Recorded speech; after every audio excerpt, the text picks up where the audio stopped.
and spent approximately 3 hours getting grilled by congressional lawmakers. And so we're going to talk a little bit about that, recount some of the highs and the lows, but one of the stinging indictments that continued to come out through everyone from Byron York at the Washington Examiner, as well as Chuck Todd of NBC, is Special Counsel Mueller has appeared before Congress 88 times, and this was not his finest hour, one might be able to say.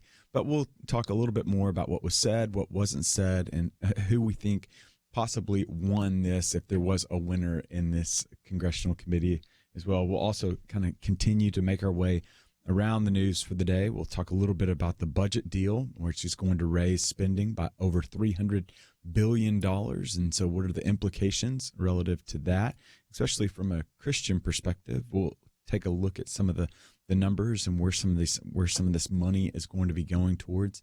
What's really fascinating in the daily briefing this morning, I compared and contrasted the discretionary spending with with some of the other spending that's already accounted for, and it leads to quite an interesting little breakdown, to say the very least, when you look at mandatory spending and discretionary spending and compare and contrast that from 1965 to today. And so we'll take a little bit of a look at that. Obviously, we'll have to pay attention to what's happening in the UK right now. And so Boris Johnson has been elected as the Prime Minister of the UK and now finds himself situated at 10 Downing Street with a mandate relative to the Brexit. And with the special relationship that the United States has with the UK, one can't help but think, what are we to think of this? And what are some expectations and some forecasts of what potentially could be coming from this? And so we'll take a gander at that and consider that.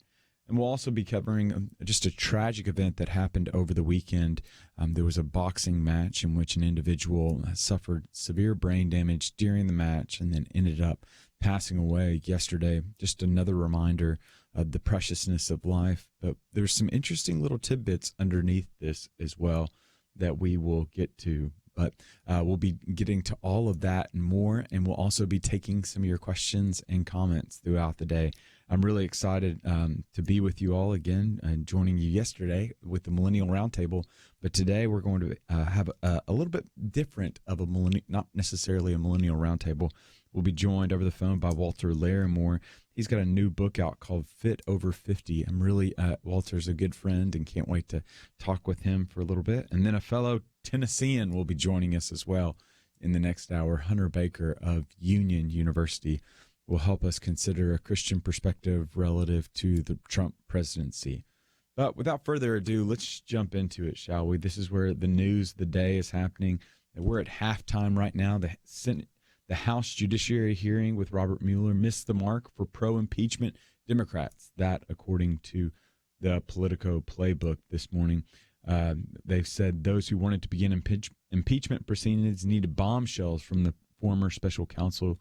Mueller gave them nothing besides affirmation about what was in the report and a series of sidesteps when he did not want to answer questions. According to Anna Palmer and Jake Sherman, Democrats dove deep into the report, and Mueller said practically nothing. Republicans lectured him, criticized him, and sought to undermine his investigation.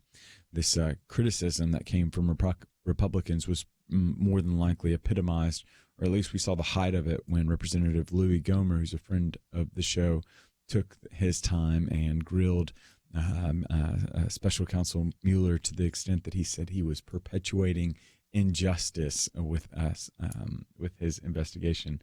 Nevertheless, Mueller's performance, this is his 89th time in front of Congress. One has to imagine he's accustomed to hearings where lawmakers ask questions and delivers the answers, no matter how limited. But what we continue to see is there were certain times in which it seemed as though they were on the precipice or they were on the brink of finding something that might be noteworthy. And there were two interactions that really did generate quite a buzz from the time today. One was with Representative Ted Lieu, who is a Democrat out of California. He asked the question, quote, "The reason, again, that you did not indict President Trump is because of OLC opinions stating that you cannot indict a sitting president, correct?" And Mueller responded, "That is correct." This goes back to a line of thinking that the reason why Special Counsel Mueller did not move forward with some of the charges or against President Trump was because of this particular indictment. At least that's what the Democrats are saying on their particular side. But how it's playing is just it's very interesting with this point. But there was also one other big moment that also came as well, and that was at the next biggest moment came when House Judiciary Chair Jerry Nadler, who's a Democrat out of New York, said if his report exonerates President Trump, as President Trump has frequently and falsely claimed. Mueller responded no. He said that it's unconstitutional to indict a sitting president. But he told Representative Ken Buck that prosecution could, in theory, occur after office. This moves in line with what Special Counsel Mueller told Representative Val Demings, who is a Democrat out of Florida, that he would, quote, generally agree that lies by Trump campaign and administration officials who were interviewed, quote, impeded the investigation. But as we said, this was, I guess, best summarized by an individual that many of us are familiar with, Chris Wallace of Fox News. He's when commenting at the halfway point of these proceedings, he said, quote, "This has been a disaster for Democrats, a disaster for the reputation of Robert Mueller." Why would it be a disaster for him? Well, listen to what Pete Williams of NBC said, quote, "This is not the same Robert Mueller we saw in his 88 appearances before Congress in the past. I think it's fair to say the years have clearly taken a toll on Bob Mueller we used to see, and I think that's affected his ability, perhaps, to be as facile with answering the questions as perhaps both sides want him to be." Representative Mike Johnson asked if his report recommended an impeachment. He said, "I'm not going to talk about the issue." This to say that there is much to unpack with this Mueller proceedings would be a drastic understatement. But we are going to have to go and take a break right now. But when we come back from the break, we're going to continue to explore a little bit more of the happenings on the Hill right now. And so you're going to want to stick around for that. I'm going to specifically hone in on some of the allegations that were filed against from the Republican side relative to Mueller. There was just some interesting lines of thinking relative to the Fusion GPS group, as well as the Steele dossier, and the ability of Robert Mueller not necessarily to answer some of those pressing questions that I know that Republicans have wanted to hear, especially from Robert Mueller. But again, we have to take a break right now. But when we come back from the break, more on the proceedings that are happening on Capitol Hill in D.C. right now relative to Robert Mueller testifying before Congress. We'll be back right after this.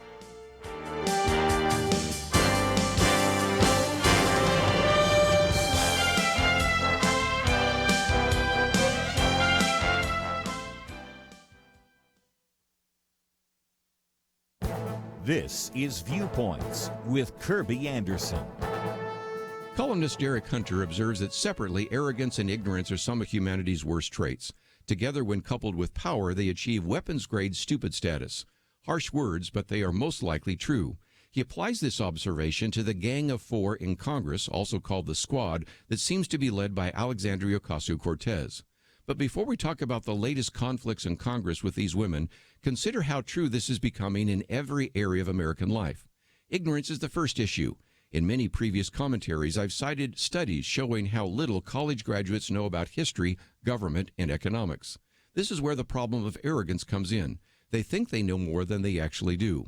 I've often said that some of the smartest people in the world are college seniors. Of course, they aren't that smart, but so many of them think they are smart and sophisticated. I found that sometimes you can't tell some college graduates anything because they think they know it all. It gets worse if they also have political power and a large social media following. Derek Hunter reminds us that the Gang of Four have strung together an uninterrupted string of gaffes, stupid statements, and racist comments that would humiliate your average teenager. Liberal journalists either tried to defend or else ignore some of these comments. The Democratic leadership often ignored them, especially when the comments were aimed at Republicans. Now that many of these criticisms are aimed at the leadership in Congress, you have an ideological civil war of words that is making the so-called People's House sound more like Thunderdome. Members of Congress are being told that they are racist and not sufficiently woke enough. Some members are threatening to primary other members. This is what you get when you mix ignorance with arrogance and add political power. I'm Kirby Anderson, and that's my point of view. For a free copy of Kirby's booklet, A Biblical View on Socialism, go to viewpoints.info/socialism. That's viewpoints.info/socialism.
You're listening to Point of View, your listener-supported source for truth. And welcome back to Point of View. I'm your host, Nick Pitts, and for Kirby Anderson today, we have been talking about the Mueller hearings that are happening on Capitol Hill as we speak right now. He was up on Capitol Hill, was before the Senate House Judiciary Committee this morning, and now is making his way into another House committee meeting later on this afternoon. Is expected to be on Capitol Hill facing questions for upwards of 5 hours today. And so, but one of the things that we learned is that there was the book was better than the movie, I guess you could say.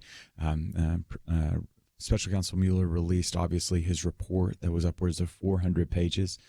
And what they're finding now is when he was before cameras, agreeing beforehand that he would not be reading specifically anything from the report, one, and then two, agreeing beforehand that he would not be speaking about anything outside of the report. It very much limited and very much revealed, and perhaps even the better way to put it is raise the question as to what we're actually doing right now. It's already been written on paper, and the agreements that were offered beforehand is that he's not going to read anything directly from the report, and then two, he's not going to speak to anything outside of the report.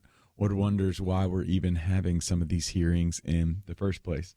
Well, if we try to speculate and try to hypothesize relative to the two sides, one can't help but wonder that Democrats were looking for an inkling. They were looking for a soundbite. They were looking for a slight slip of the tongue, perhaps, that would continue to further the charges that they're pursuing towards impeachment proceedings. For Republicans, it was very obvious that they were looking, one, to either diminish the credibility of the special counsel Mueller, or two, they were looking to develop more understanding into the origins of this particular investigation. And so we spent a little bit of time during the first part of this examining some of the pointed questions that came from the Democratic side. But I think it's important for us to understand what was coming from the Republican side as well, because much of the hearing provided a forum for Republicans to fume at Mueller over the way he conducted the other part of his probe, specifically on the obstruction component. Republicans argued that prosecutors should only bring charges in such a case and would have no business saying whether someone is innocent, and questioning the section of his report stating that while the probe did not establish President Trump committed a crime, it also did not fully exonerate him. Texas Republican Representative John Ratcliffe, who is being considered right now for the Director of National Intelligence position, he asked, quote, "Can you give an example other than President Trump where the Justice Department determined an investigated person was not exonerated because their innocence was not conclusively determined?" Mueller replied, "I cannot, but this is a unique situation." Representative Ratcliffe shot back, "The special counsel's job didn't say you were to determine Trump's innocence or to exonerate him," end quote. He added, quote, "Respectfully, it's not the special counsel's job to conclusively determine Trump's innocent," close quote. Representative Radcliffe was he was pretty animated, one might be able to say, in his line of questioning. But joining him, because everything is bigger in Texas, we have a friend of the show, Representative Louis Gohmert, who was particularly animated, and rightly so, in his line of questioning with Special Counsel Mueller. Representative Gohmert told Mueller that he, quote, perpetuated injustice for spending 2 years investigating the president. He said, quote, what's he doing is not obstructing justice. He's pursuing justice. Now, Ohio Representative Steve Chabot called the report a one-sided attack on the president. He demanded answers about the origins of the Russian probe, claiming anti-Trump bias at the time among top officials of the Justice Department, alluding to some of the Page Strozak text messages that came. But I'll be really interested to hear your thoughts as well on the Mueller probe, or on the Mueller hearings right now. If you have been paying attention to it, if you were watching it, I'd be really interested to hear from you. And so we're going to open up the phone lines right now. You can call in your thoughts on the Mueller investigation. Specifically, I'd be interested on the Mueller hearings as they're happening in Congress right now. You can call in at 800-351-1212. Again, that number is 800-351-1212. Or you can jump over on Facebook, facebook.com/pointofviewradio. And what you share online, we'll try to get to over air as well. And so we're going to go to Jason in Idaho right now. Jason, are you there? Hey, I'm here, Nick. Thanks for taking my call. I've been watching the hearing. One thing that stuck out, actually, interestingly, was the sound quality is so good. Did you ever wonder what kind of mics that they're all working with there? Yeah, I don't know what kind of mics. That's one of the beautiful things that we have with technology right now. It's a beautiful opportunity for us to be able to see the inner workings of Congress. And I think that's one of the things that channels what James Madison kind of iterated in the foundings of our country. He says that if men were angels, we wouldn't need government. But if government were angels, we wouldn't need the external balances that were happening. It's a fascinating thing for us to be, we the people, to be able to hold our people accountable, and for us to be able to see technology to be able to allow that to happen.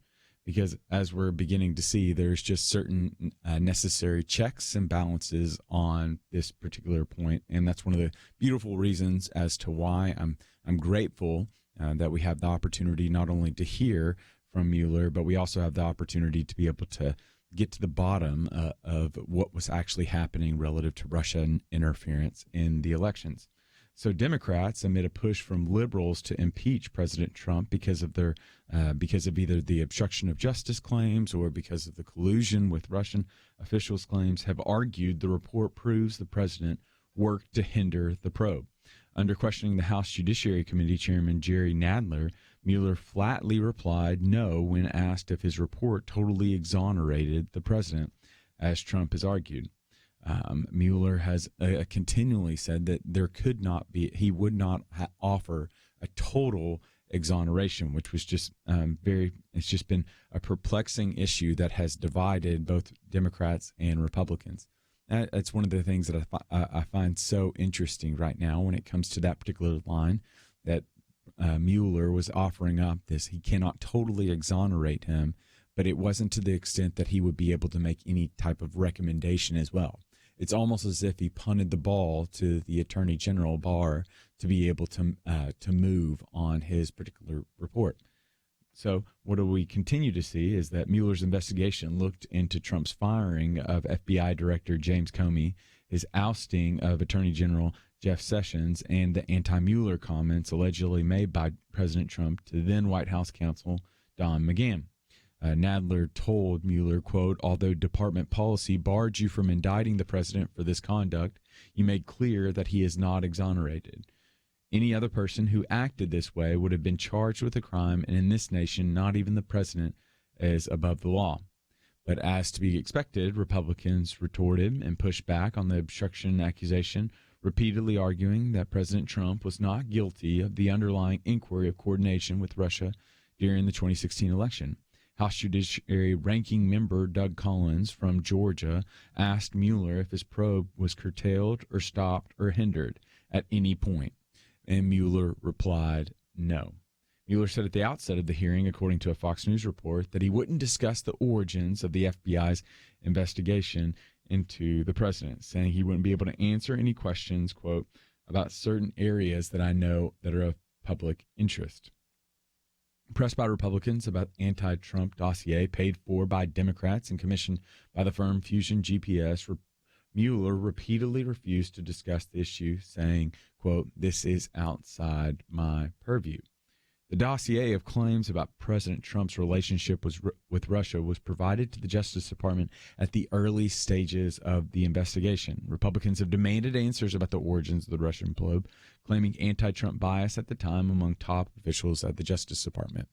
It is on the ideological spectrum. Those on the right continue to point to Fusion GPS as well as to this dossier.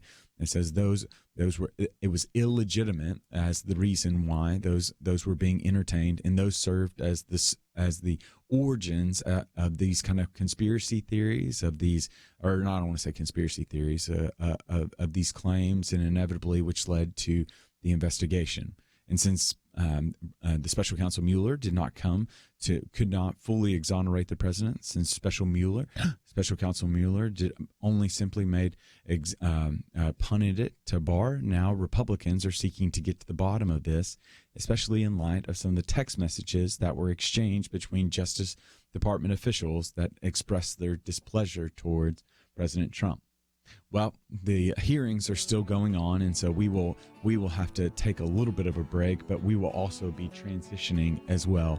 No longer talking about Mueller, but I'm really interested to talk about Boris Johnson and his election to Prime Minister in the UK. But we'll be back right after this.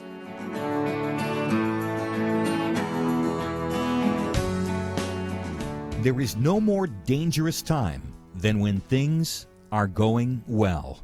Remember Elijah on Mount Carmel? Fire came down. There was no doubt who was God, but what happened next? He went from amazing faith to a time of great fear and depression. Many Christians have been very thankful a certain Democratic candidate for president was not the one to nominate two replacements for the Supreme Court. But as with Elijah, times of great victory are also times of great danger. Moments like this are not the time to take it easy. This is not the time to let our guard down. This is a time to double down on our work in the community, to serve and pray and plan and invest in a better future. This is the time to join Point of View's Truth Team 360 to make sure today's promising gains are not lost tomorrow. Show your commitment to our future by visiting pointofview.net/team or call 800-347-5151.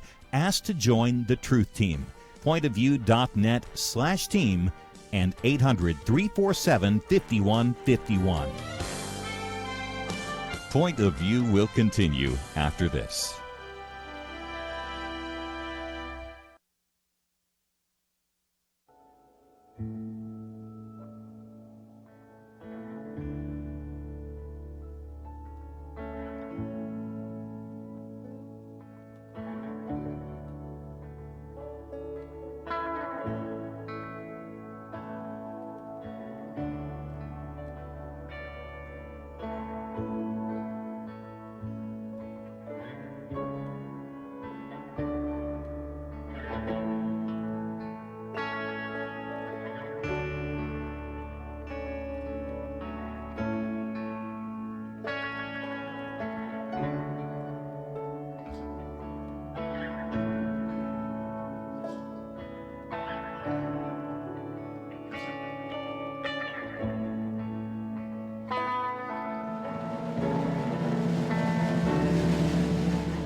are listening to Point of View. The opinions expressed on Point of View do not necessarily reflect the views of the management or staff of this station. And now, here again is Nick Pitts. And welcome back to Point of View. I'm your host, Nick Pitts. We've been talking a little bit about what's happening in Washington right now, specifically former special counsel Mueller. I guess it's former special counsel since he officially tendered his resignation a few months ago. But nevertheless, he is on Capitol Hill right now testifying before congressional committees on the report that he offered up to President Trump about President Trump, or specifically about the Russian interference in the 2016 election. And I think there's a couple of things that I think are being illuminated right now that I'd like to point our attention to right before we transition into Boris Johnson. Three things that we've continued to see. One is that there was interference in the election relative to Russia. We don't know the extent of it, but we know that there was interference relative to Russia in the 2016 election. Two, the Trump campaign, there was the welcoming of that assistance. Now, if they actually did assist, it doesn't appear to be so. And then three, President Trump sought to make money in Russia as a businessman, as well a real estate developer. That's one of the things that became clear in the Mueller's report, according to Philip Rucker of Washington Post. But we're going to transition a little bit because there's big news happening, because as many of you are keenly aware, we have a very special relationship with the United Kingdom, and it's in the United Kingdom that they have elected a new prime minister who will follow after Theresa May. Theresa May, as you know, was recently decided that she was going to be, she tendered her resignation after an inability to be able to secure the Brexit deal for the United Kingdom. And so now, taking her spot in a very handily victory was Boris Johnson. Boris Johnson is a kind of a bombastic individual, as many of us are familiar with in some of the headlines. He was the former mayor of London, transitioned to be foreign secretary under Theresa May when she was prime minister, then tendered his resignation and then transitioned, and now has handily won the race to become prime minister by a vote of 92,153 to 46,656. A very dominant victory, to say the very least. He handily won the race to lead the Conservative Party and is now Britain's next prime minister. Johnson, he's bombastic, Latin quoting, Oxford classicist with a mop of intentionally muscled yellow hair, according to the Washington Post. He made his name as an over-the-top journalist in Brussels, then as mayor of London, like I said, and then galvanized the successful Brexit campaign in 2016. Many of you may be familiar with some of his videos that have gone viral of what we would call gaffes, what they just call endearing moments, I would imagine. Depends on on how you view Boris Johnson, or Prime Minister Johnson. I guess I should give him honor where honor is due now. One of the GIFs, I guess we could say, which are those moving pictures that has generated quite a bit of stir, is during a time that he was at a public outing. There was a small little rugby field that was placed in this particular carnival or some attraction, etc. And he just runs over this 10-year-old boy in this rugby match, just kind of loses his footing. And then what we would say in millennial terms is he trucks him. And that's kind of one video that's gone viral. And then in another video, it's during the Olympics, when London was hosting the Olympics a few years back. Boris Johnson... Excuse me, I'm getting choked up because this is so funny. As he's on this zip line and he's zipping through in a suit on this zip line, strapped in, and he's got these two British flags that he's waving, and then all of a sudden he loses momentum and he just kind of gets stuck hanging mid-air over the crowd, and he's just in this very tight contraption, and he's just waving these flags over Victoria Park. But now he has become the prime minister. Well, a few years back, he said his chances of becoming the country's leader were, quote, about as good as the chances of finding Elvis on Mars. Well, Elvis may have left the building, but Johnson will take residence in the building, specifically 10 Downing Street. Today, Johnson will become the 14th prime minister to meet with the Queen, who will ask him to form a coalition government. Who was the first? Sir Winston Churchill. When compared to Churchill, Johnson said, quote, "I'm not worthy to loose the latchet of his shoes. I have more in common with a three-toed sloth than I have with Winston Churchill." But this raises a question for me, because there has been much that has been said that he is the UK's President Trump. There's been a number of comparisons that have been offered between him and President Trump. But what is the appeal of Johnson? In his book, Intellectuals, Paul Johnson echoes Ken Myers, who is a friend of the program, has been on the program before, in observing that most people are fascinated by character. Noting the natural resistance to new ideas, Paul Johnson writes, quote, "Extravagance of personality is one way in which the pill can be sugared and the public induced to look at works dealing with ideas." One of the fascinating things about Boris Johnson is, if you're just looking at him, if you're judging the book by its cover, you're going to see an individual that appears very off the cuff. He's going to be an individual that appears he's always busy, and so he's just kind of moving from thing to thing. He'll have the tousled hair, as the Washington Post iterated, and you have to wonder, is this person ready? Is this person prepared? Or is this person just kind of going by the seam of his pants? Well, there's been great reporting, as well as just knowing his background, is Boris Johnson is not an individual that is playing in the kiddie pool. He is Oxford educated. He's a classicist. This is an individual, and he's a Latin quoting individual. He is very sharp. He is very shrewd. He is very determined. He's very driven.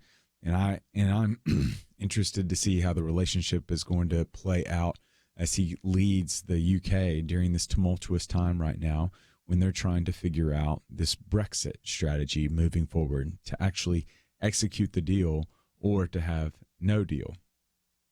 Essentially, there's a lot of factors that are surrounding the Brexit right now, but two that come to mind when I think about what's the kind of key issues that are characterizing the Brexit are relative to trade deals, one, and immigration patterns, two.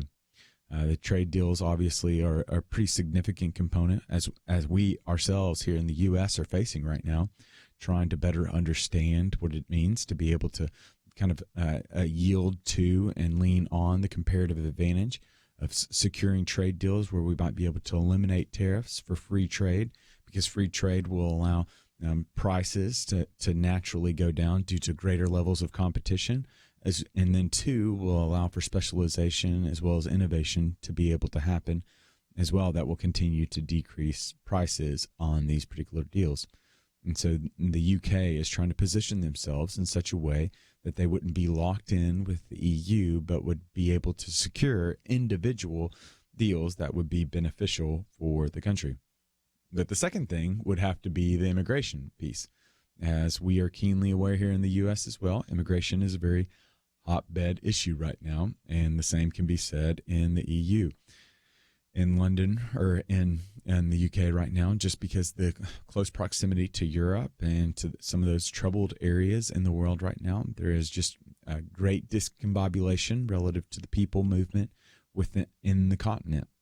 Specifically, you think about the likes of Syria, where millions of people have been displaced right now, trying to better understand, one, how do I properly account for, how do I properly care for the people that are within our country, but then two, how do we keep proper measure of the people that are making their way into the country as well from a security standpoint. And so that's one of the top issues that's resonating, that's reverberating within the EU right now.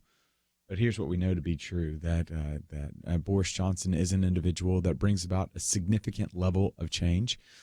Theresa May was very much, I think a fair characterization of her would be very stable. There was not the emotional, it was few and far between to be able to see kind of a burst of emotion from Theresa May. There's an internet video of Theresa May dancing, and that has long characterized and captivated audiences around her just because it is so outside of character. Well, that is the exact opposite of Boris Johnson, where we're far more aware of his gaffes and foibles than we are of the stability piece to him. So, as a Christian, what we do know is that change is inevitable, but God is faithful. We may be resistant to it, but he is patient with us in it. And this morning, this afternoon, today, join me in praying for Mr. Johnson and the continuance of the special relationship the U.S. has with the U.K. But we've got to go to a break right now. But when we come back from the break, we're going to continue. We're going to make our way back over to the U.S. And specifically, I want to talk a little bit more about the budget deal that came out earlier this week. There used to be a day that Republicans were pretty hard and were pretty much advocates for budget cuts and spending, decreasing spending. Well, when Republicans are in power, it doesn't seem as though they're that interested in spending cuts, and so we'll take a look at some of the spending increases. But we got to take a break. We'll be back right after this.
Now, back to Point of View, your listener-supported source for truth. And welcome back to Point of View. I'm your host, Nick Pitts. We have been talking a little bit about everything this morning. We made our way over to Capitol Hill and talked a little bit about the Mueller investigation as to the latest that's coming out of Capitol Hill.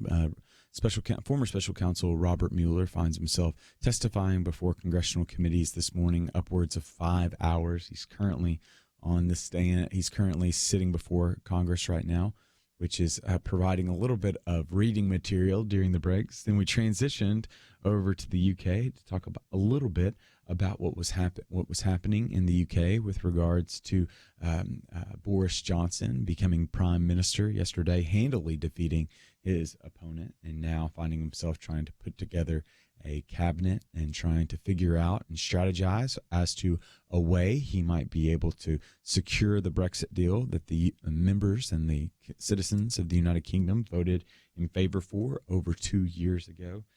And now let's go to the budget, because there's nothing more interesting. No, I'm just kidding. News broke last night that the Freedom Caucus opposes the budget deal, citing, quote, unsustainable debt. The conservative House Freedom Caucus took an official position Tuesday night opposing a bipartisan budget deal negotiated by the Trump administration and congressional leaders. According to Politico, the band of roughly 30 hardliners, which includes some of President Trump's top allies on Capitol Hill, cited physical concerns in a statement opposing the agreement. The deal would lift the stiff budget caps and raise the debt ceiling for 2 years, raising federal spending by a total of $320 billion without being fully offset. The group said, quote, the House Freedom Caucus has grave concerns about this budget agreement and will oppose it on the House floor. Our country is undeniably headed down a path of physical insolvency and rapidly approaching $23 trillion in debt. That's trillion in debt. This is completely unsustainable, and we owe taxpayers and future generations better. As one of those future generations, I say thank you. Continuing on, the group added, all sides should go back to the drawing board and work around the clock, canceling recess if necessary, on a responsible budget agreement that serves American taxpayers better, not a $323 billion spending frenzy with no serious offsets. And the House Freedom Caucus opposition alone, however, is not enough to sink the sweeping budget accord. Congressional leaders in both parties have been working hard to sell their troops on the agreement and express confidence that the physical package will pass. House Minority Leader Kevin McCarthy, a Republican out of California, says, quote, I believe it will pass, yes, adding that Trump would definitely 100% sign it. Others are not so much. You have individuals. Never mind. That's a quote that has an explicit remark that I'll keep to myself, that you can go and find. So is it measure twice and cut once? Well, I think Congress has forgotten how to do the latter part. In the Washington Post this morning, Senator John Kennedy, the Republican out of Louisiana, bemoaned, you don't have to understand math as to how we got here. Quote, we're like Thelma and Louise in that car headed toward the cliff, close quote. The U.S. Treasury divides all federal spending into three groups: mandatory spending, discretionary spending, and interest on debt. Mandatory spending accounts for 62% and includes programs like Social Security, Medicare, and Medicaid benefits. The discretionary spending accounts for approximately 30%. But for context purposes, let's consider 1965 to look back to. Discretionary spending at that time accounted for 65% of the budget, as opposed to today, which it accounts for 30%. Relative to mandatory spending, which accounts for 62% of the budget today, in 1965 only accounted for 26.9%, which inevitably raises the question, because budgets reveal priorities. Budgets also are infused with a sundry of details, and as has been said before, the devil is in the details. So is there anything redeemable? What is the biblical perspective relative to budgets, and especially when we're considering this budget? Well, Jay Richards at the Institute for Faith, Work, and Economics makes an important point that I think we need to take heed of. He says, quote, enjoying the benefits of borrowing while others bear the costs is unjust for the same reason that stealing is unjust. That's why it's appropriate for Christians to ask the question, whom would Jesus indebt? You see, in the biblical narrative, we read that the borrower is a slave to the lender, according to Proverbs 22:7. Not all debt is bad, but every expense is worth considering. Which brings us to an interesting social science study that revealed that our spending habits speak a word about who we are. According to the study, consumers use money to express their individual preferences, which reflect key personality traits. People who tend to be neurotic spend less on mortgage payments, while those who score higher on openness are more likely to give to charity. People who are more extroverted tended to make more dining and purchasing and drinking purposes. Consumers who were more agreeable donated more to charity. Conscientious consumers socked away more in savings. And more materialistic consumers, as you would expect, spent more on jewelry and less on donations. Big and rich want to save a horse, but only 21% of Americans, 21% of Americans aren't saving anything. A recent Pew study found that 46% of Americans spend more than they make every month. American households spent an average of $60,060 last year. $19,000 went to housing costs, which was up 5.3% from last year.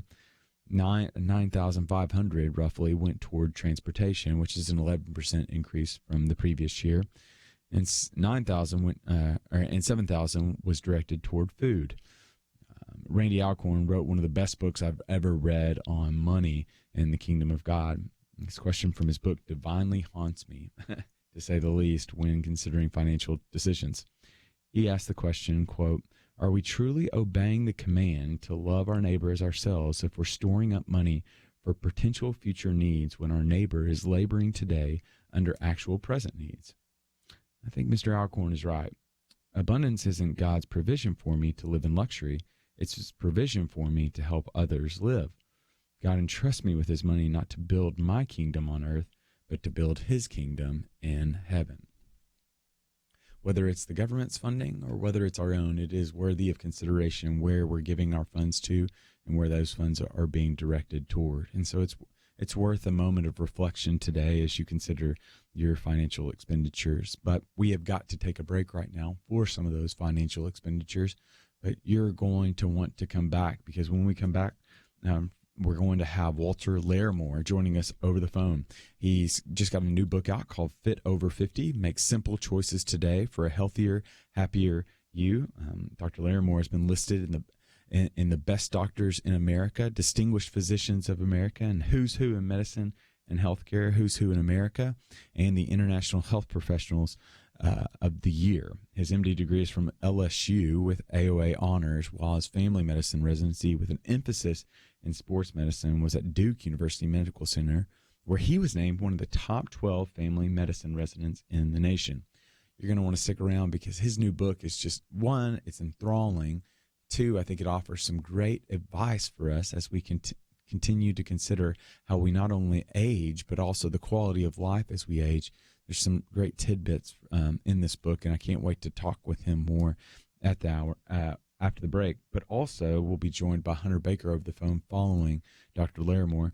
But we've got to go to a break right now. But while we're on break, I want to make sure that you direct your attention towards our Point of View website, where you can find out more information on not only what we've talked about today, but also the guests that are coming up. You can find information on how you might be able to get Walt's book, as well as other information on how you might be able to join the Point of View team and your support. And as always, we are exceedingly grateful for that support, but we've got to go to a break. But when we come back, more from Point of View right after this.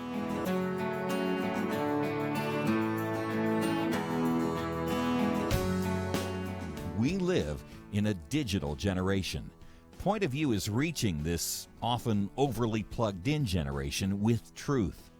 You can keep up with us 24 hours a day using your phone, your tablet, your laptop, or your desktop. Search for the Point of View Radio Talk Show on Facebook, where you can keep up with today's issues, learn about current and upcoming guests by liking us on Facebook. Also, follow us on Twitter. Our handle is @PointOfViewRTS. That stands for Point of View Radio Talk Show. Learn, interact, make a difference with Point of View using new media. And here's one way you can make a big difference. Help us increase our reach by spreading the word among your friends. Share a Facebook post. Tag us in a tweet. With enough joining us to plant seeds, we'll see a tremendous harvest. Come on, it only takes a minute. Search for Point of View Radio Talk Show on Facebook, @PointOfViewRTS on Twitter, and subscribe to the Point of View Radio Talk Show channel on YouTube. Learn, interact, share. The Point of View Radio Talk Show. Point of View will continue after this.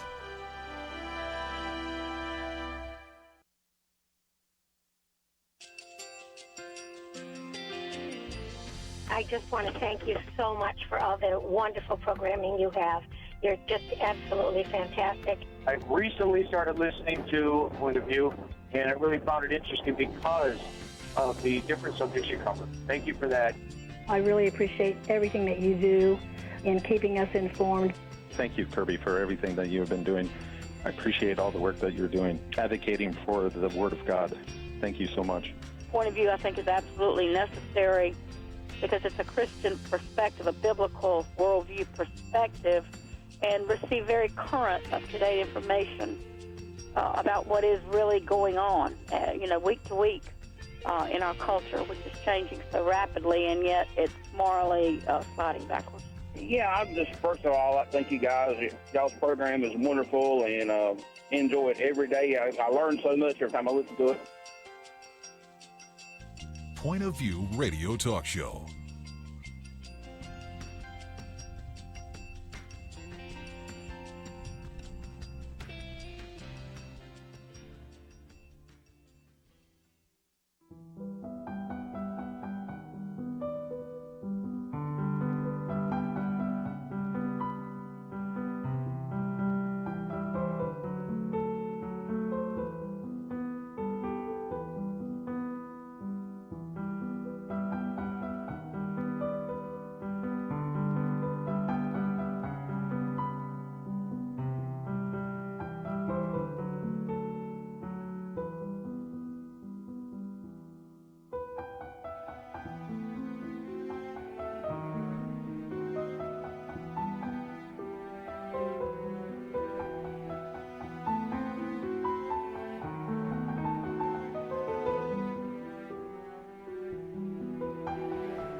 Hi, this is Kirby Anderson. You know, each day we take on the tough issues and provide a biblical perspective to them. The topics we cover are wide-ranging: apologetics, theology, prophecy, creation and evolution, intelligent design, marriage, family, child-rearing, the millennial generation, trends in society, politics, economics, business, religious liberty, the Constitution, public policy, foreign policy, military policy, tensions in the Middle East, abortion, homosexuality, pornography, sexual ethics, media, technology, history, and America's godly heritage. We talk about anything that affects your faith, your family, or your freedom. So don't go anywhere, because Point of View starts right now.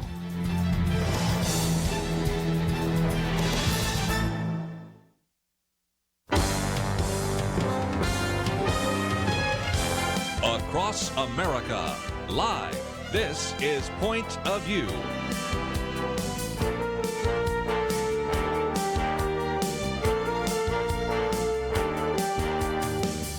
And now, Nick Pitts. And welcome to Point of View on this Wednesday, July 24, 2019 day. I'm your host, Nick Pitts, in for Kirby Anderson, who is on a much-needed vacation, and much-deserved, I should say, vacation. I am so grateful that you have decided to join us today, and we have got quite a show for you. Just in this first hour, we're going to be joined over the phone by Walt Larimore. He's got a new book out called Fit Over 50, Make Simple Choices Today for a Healthier, Happier You. And so we'll be talking to him a little bit here shortly. And then we'll also have Hunter Baker. Hunter, who is Dr. Baker, who is at Union University, is going to be talking to us a little bit about a Christian response to President Trump. And as to be expected, the 2020 election is closely looming upon us, and there are many individuals, like there were in 2016, that have questions about a Christian response to President Trump. And so we will we'll be talking to him over the phone during 1:30 to 2 o'clock. And then obviously during the second hour, we're going to have to continue to address what's happening on Capitol Hill right now. Specifically, you have former special counsel Robert Mueller is testifying before House congressional members right now over his report. What's interesting is what we're finding out is that it seems as though the book is better than the movie based on initial reports. That we are finding that, one, he has already agreed to limit some of his testimony to simply what was in the report, but also joining that with the reality that he is not going to read specifically from the report has led to many questions and a lot of deflated expectations. And so we'll provide a little bit of analysis after the break, or after in the second hour, and we'll be also taking your phone calls. But I'm really excited to be able to be joined over the phone by Walter Larimore. Like I mentioned earlier, Dr. Larimore has been listed as one of the best doctors in America, distinguished physicians of America, who's who in medicine and healthcare, who's who in America, and the International Health Professionals of the Year. MD degree from LSU with AOA honors, while his family medicine residency with an emphasis in sports medicine was at Duke University Medical Center. Dr. Larimore, so happy you could join us today. Nick, it's great to be with you, but, it actually wasn't LSU. It wasn't LSU. No, it was Harvard. Oh, well, yeah, you took a step down, it seems like. We call it Harvard on the Bayou. I love it. Well, Dr. Larimore, so great that you decided to join us. And so for our audience that's over Facebook right now, I'm holding up the book right now. You've got a book called Fit Over 50, Make Simple Choices Today for a Healthier, Happier You. So tell us a little bit about the book. Well, it's just I've gotten to that middle age now, and so I'm taking care of more and more patients and answering more and more questions about people who are 50 and older about how can you be highly healthy and what does that mean and what steps can you make.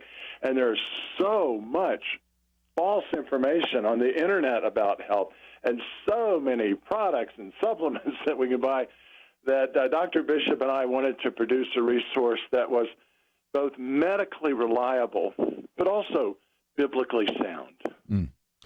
And that seems to be something that I'm picking up from the book, just because I think the differentiating factor is there's that 4 wheels of health that you talk about. Share a little bit about that.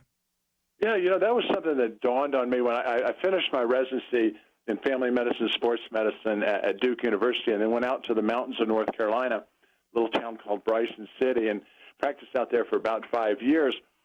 But I ran into some old codgers lived up in the hollows, and one of them was a guy who was actually a Harvard-trained attorney who had retired and kind of dropped out of life and was making a living just repairing old cars. He had old Model Ts and Model As that he worked on. But I had an interest in mechanics and plus just an interest in him, and we were building a relationship. But as we got involved with those old tires and those old cars, one thing was really clear. If any of those 4 tires were out of alignment or if they weren't completely balanced, it was not a very good ride down those old mountain roads. And I began to think about that from a health viewpoint, because one of my favorite health verses, Nick, is the physician Luke wrote 2 books of the Bible, of course. Luke, describing the preteen Jesus, said something really interesting about him in Luke 2:52. He said that Jesus grew in wisdom and stature and in favor with God and man.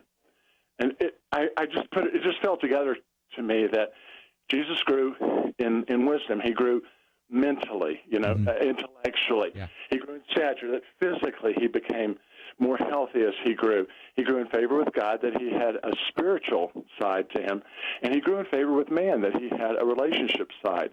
And the medical literature is just crystal clear that physical health, emotional mental health, relational health, and spiritual health are intimately connected. And if any one of those wheels is out of whack, the whole vehicle is going to shimmy and shake. It won't go as fast as it could normally. It won't go as long as it could. So those same principles work out in our health life. If we're not, we can be well physically. I bet most of our listeners know people who are really well physically, but they're just a mess emotionally or spiritually, and they're not highly healthy. So this book's about how can you become highly healthy in all 4 of those spheres. So this raises an obvious question for me, and I know it's got to be raised for our listeners as well. So much of what we see maybe portrayed in the world or maybe portrayed on TV is it seems as though spirituality and science are oil and water. They have nothing to do with one another. But it seems like, it really is. What you're trying to do is you're trying to see how it's all interconnected. When did this come about for you? When did you start putting all of this together within your medical career? It started at Duke. I was trained I was in family medicine, sports medicine, but there was a psychiatrist at Duke by the name of Bill Wilson, a man of deep Christian faith. And he was convinced of that connection between spiritual, physical, emotional, and relational health.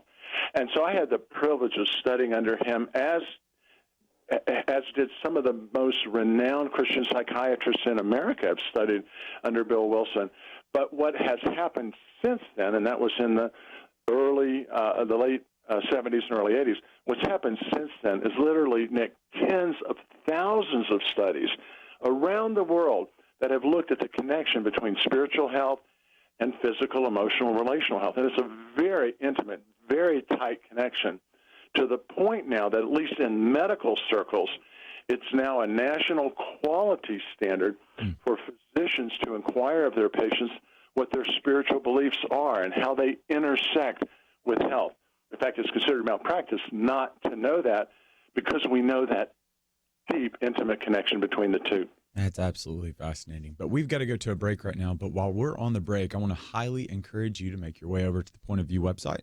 It's at pointofview.net that you'll be able to find out more information on Dr. Walt Larimore and be able to pick up a copy of his book. As a matter of fact, I dare say that you need to pick up more than one copy, because you've got family and friends that you'll be able to give this to.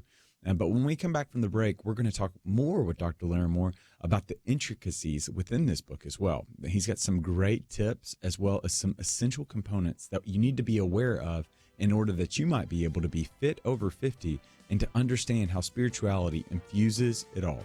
We'll be back, though, right after this.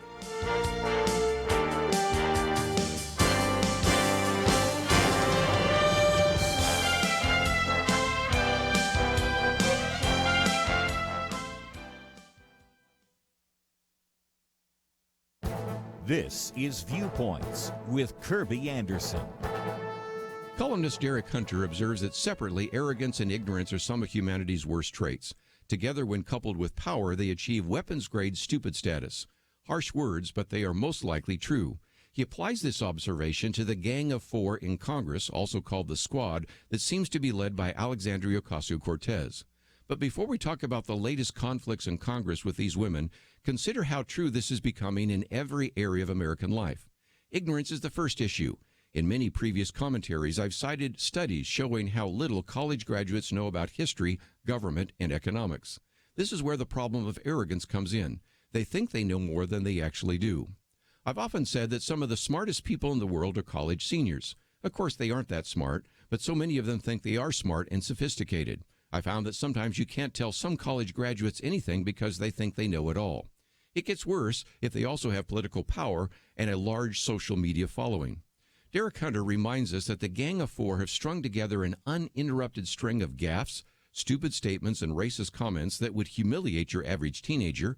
Liberal journalists either try to defend or else ignore some of these comments. The Democratic leadership often ignored them, especially when the comments were aimed at Republicans. Now that many of these criticisms are aimed at the leadership in Congress, you have an ideological civil war of words that is making the so-called People's House sound more like Thunderdome. Members of Congress are being told that they are racist and not sufficiently woke enough. Some members are threatening to primary other members.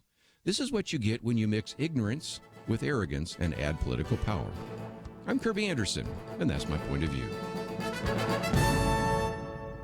For a free copy of Kirby's booklet, A Biblical View on Socialism, go to viewpoints.info/socialism. That's viewpoints.info/socialism.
You're listening to Point of View, your listener-supported source for truth. And we are back on Point of View. I'm your host, Nick Pitts. I'm joined over the phone by Walter Larimore. He's got his new book out called Fit Over 50, Make Simple Choices Today for a Healthier, Happier You. And so we've been talking with a little bit with Walt about the why of the book, and now I want to get a little bit to the contents of the book.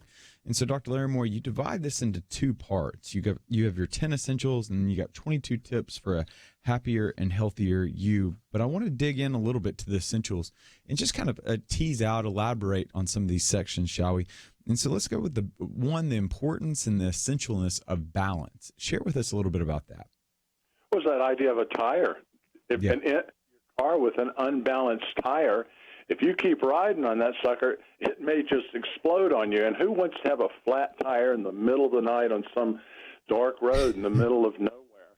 And what we know with health is if we can find those imbalances and deal with them, it's more likely that our health vehicle is going to operate well. And so that balance between the spiritual, the physical, the emotional, and the relational is critical.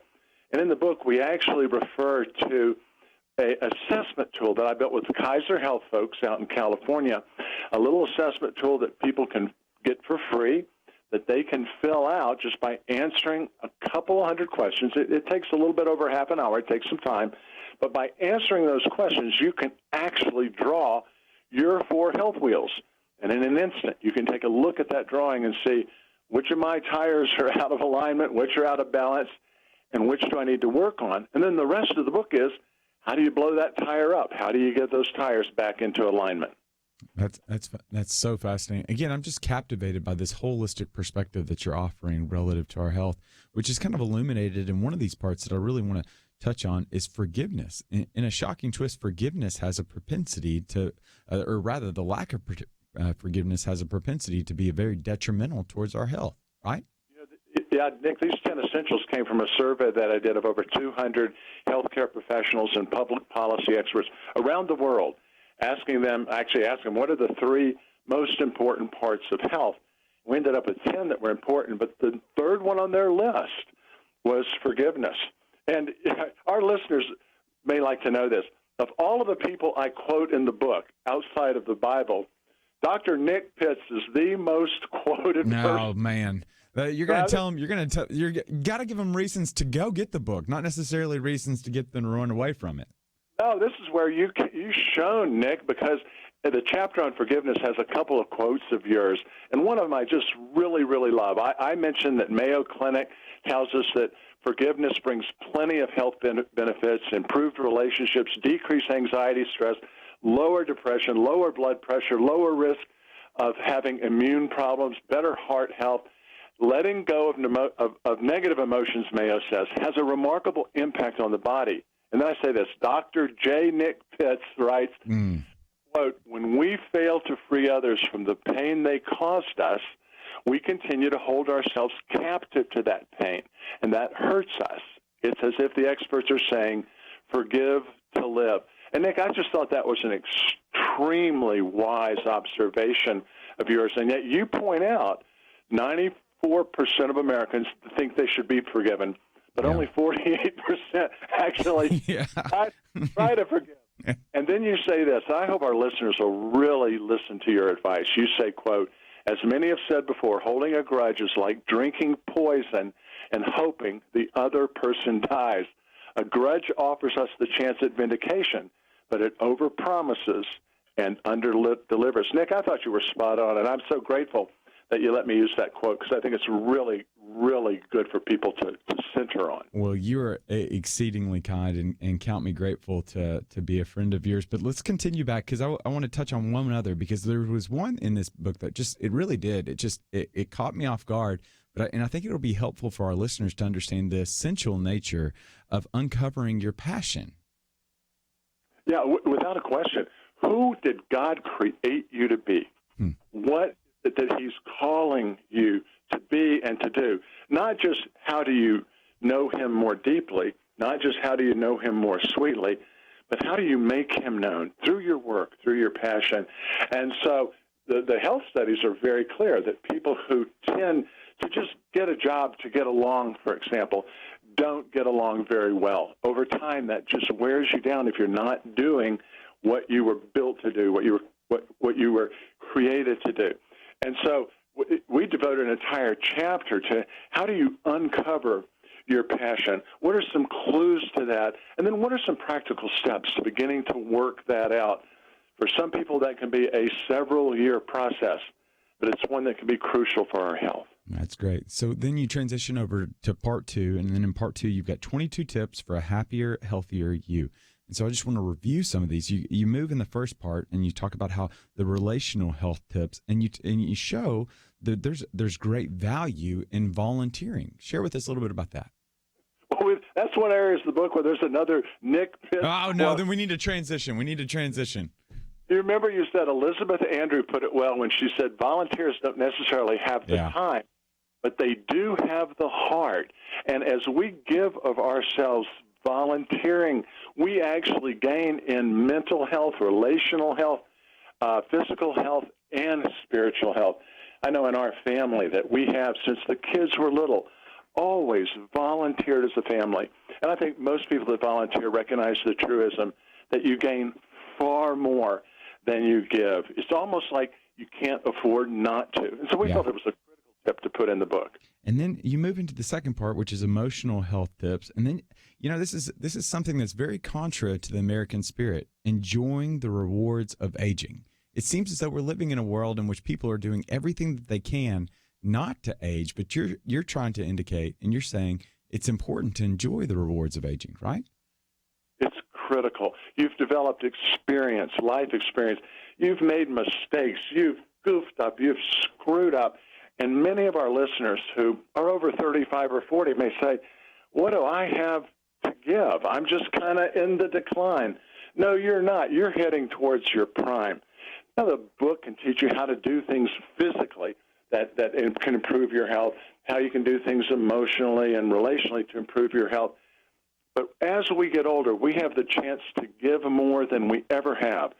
Many times we have more time to give. Many times we have more funds to give. But many times we have more of ourselves to give, especially when it comes to mentoring. I tell people, if you are 40 or over, you not only have the experience to use in mentoring, you have the obligation. You have the responsibility to mentor. Barb and I work in our church in a marriage mentoring ministry that we direct. And I'll often have couples say, look, Walt, Barb, I'm on my third marriage. I've got nothing to offer. I've screwed this up. And we say, no, you have more to offer than most anyone else because you know the mistakes and you know the pain and you know the hurt. Use that. Be vulnerable and transparent. Reveal that and help others from behind you. Enjoy aging. And then you transition over to physical health tips. And, I was very happy to read the Eat Like a Greek because, I love some hummus. So share with us a little bit about the Eat Like a Greek part. Well, it's just nutrition. That's one of the critical things. In fact, we have a chapter on the 5 habits for living 10 years or more, which is simply don't smoke, have a normal weight, as normal as you can, exercise 30 more minutes a day, limit or have no alcohol, and then have a high-quality diet. There's so many diets out there, so many nutrition plans, and so we just discuss what the research shows about what are the best ones. And we don't just give you our opinion or try to sell you a diet. We actually go to what the researchers say. And Nick, I think the best resource for that is the U.S. News and World Report. Every year, in the beginning of the year, come out with an edition on nutrition. And they have over 90 experts that look at all of the diet plans. And they say, which is the best one for weight loss? And which is the best one for your heart? And which is the best one for diabetes? And which is the best commercial plan? And on and on and on.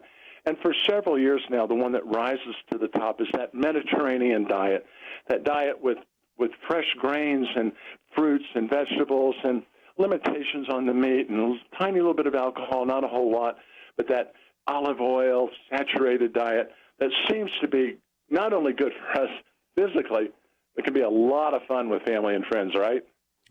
I completely agree. And so I want to continue to direct our audience towards this Walter Larimore's new book, Fit Over 50. You're going to want to get your hands on this as well as get your hands on multiple copies so that you can give to your family and friends. You can find out more information on this book and where to get this book at the website at pointofview.net. And we'll also put a little link on our Facebook page as well so that you can find out more information and get your hands on this book. Dr. Walt Larimore, thank you so much. It was so great to talk to you. Nick, it's been a treat.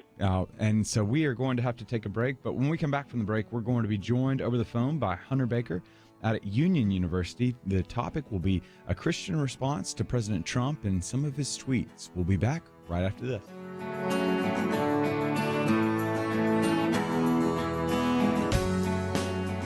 There is no more dangerous time than when things are going well.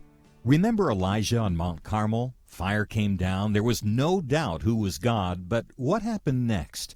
He went from amazing faith to a time of great fear and depression. Many Christians have been very thankful a certain Democratic candidate for president was not the one to nominate 2 replacements for the Supreme Court. But as with Elijah, times of great victory are also times of great danger. Moments like this are not the time to take it easy. This is not the time to let our guard down. This is a time to double down on our work in the community, to serve and pray and plan and invest in a better future. This is the time to join Point of View's Truth Team 360 to make sure today's promising gains are not lost tomorrow. Show your commitment to our future by visiting pointofview.net/team or call 800-347-5151. Ask to join the Truth Team. Pointofview.net/team and 800-347-5151. Point of View will continue after this.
You are listening to Point of View. The opinions expressed on Point of View do not necessarily reflect the views of the management or staff of this station. And now, here again is Nick Pitts. And welcome back to Point of View. I'm your host, Nick Pitts, and we just got off the phone with Walter Larimore. It was just a delight to have him on, and want to continue to encourage you to make your way over to the Point of View website at pointofview.net. You can find out more information on how you can get his new book, Fit Over 50. Just a fascinating book looking at the social science as well as medical research and seeing how that co-aligns with how the Lord God has not only allowed us and saved us, but he's also directed us towards living the fullness of life. And we're going to transition a little bit. And I just need our listening audience to know, as they know, I've got my heart's in Tennessee, even though my body's here in Texas. And so I'm joined by a fellow Tennessean. We've got Dr. Hunter Baker, who serves as the Dean of Arts and Sciences and a professor of political science at Union University in Jackson, Tennessee. He's the author of 3 books: The End of Secularism, Political Thought, A Student's Guide, and The System Has a Soul. He's the winner of the 2011 Michael Novak Award conferred by the Acton Institute and has lectured widely on religion and liberty. Dr. Baker, great to have you on. Thank you so much. I'm very happy to be with you. A fellow Tennessean, I can't go wrong here. And so what we're talking about today is something that's caused a little bit of consternation, some political divide, one might be able to say. We look back on the 2016 election, and there were individuals. The number was very shocking. 1 in 6 Americans said that there was a relationship or a friendship that was broken or kind of ended due to the campaign. Some numbers indicate that 14% of American Christians left the church because of the campaign of 2016. And now we find ourselves coming up onto the 2020 campaign. And yet again, Christians are trying to navigate through what am I to think about President Trump and President Trump's Twitter account as well? And so help us to be able to navigate that based on some of your thinking and that you've considered. Sure. Well, the most recent sort of Twitter explosion had to do with Donald Trump basically criticizing Alexandra Ocasio-Cortez and the other congresswomen who have sort of allied themselves with her. So you have kind of a group of 4, all women of color, different ethnic backgrounds, and they have kind of formed a group, right? Very super critical of U.S. foreign policy, U.S. policy generally, and culture. Interestingly, they were kind of battling within their own caucus against Nancy Pelosi, who is, recognized as pretty far left congressman herself, but she basically said, look, they've got their Twitter following, but they're just 4 votes. They're not a big deal. And you had this kind of battle between them. And Donald Trump waded into the battle. Mm-hmm. And he made some kind of comment along the lines of, go back to your home countries or something like that, which for at least 3 of the 4 congresswomen in question, they were born in the United States. Mm-hmm. And so this raised all this angst about, did he make a racist comment on his Twitter account? And basically, what I'm kind of writing about and trying to explore is a lot of people seem to believe that if Donald Trump kind of engages in this sort of aggressive posturing on Twitter, that it calls for yet another round of earnest hand-wringing from evangelicals in politics. And my fundamental argument is that A, that's been done to death. B, we have expressed that many times. It reminds me very much of a great movie, if people have seen it, Cinderella Man. Russell Crowe plays Jimmy Braddock, and he's about to fight a very dangerous fighter, and he's shown a film of this guy knocking people out, viciously knocking people out, and he says, so what are you trying to tell me? Boxing's dangerous? If you want me to acknowledge that Donald Trump is kind of obnoxious and aggressive on Twitter, noted, accepted, I've got it, right? I mean, I think we all know that about him now.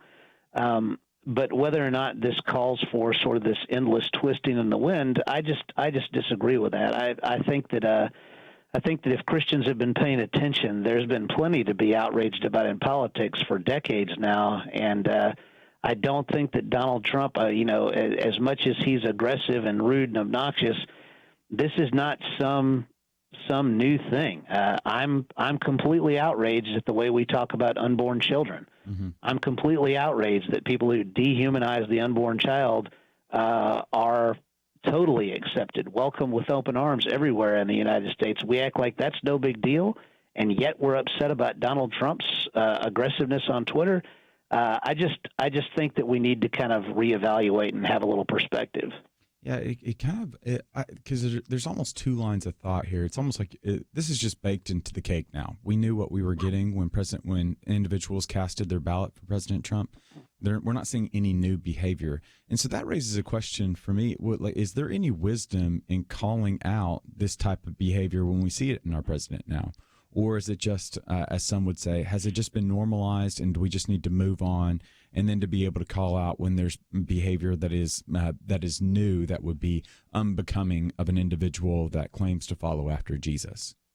Yeah, a lot of it has to do with how we think of ourselves as evangelicals in American politics. I think that sort of the mythology, the way that many people would understand it is that evangelicals swept Donald Trump into the presidency, and that is not really a very sophisticated way of looking at it. If we go back and we kind of look at the Republican primaries, what you would find is that the people who voted for Donald Trump in the Republican primaries were not your church-going evangelicals. Mm-hmm. Church-going evangelicals tended to vote for other people, whether that be Ted Cruz or Marco Rubio or somebody else. So really what you get is that evangelicals generally, I think, have had sort of an ambiguous relationship with Donald Trump. I think that they do have the reservations you would expect them to have. But I think that they also recognize, certainly I'm in this camp, that we live in a country that has a binary political system. Mm-hmm. And it's not like Europe. In Europe, you'd have 5, 6, 7 political parties to choose from, and you're never throwing away your vote because the party that you vote for can then be in alliance with another party and they can form a government.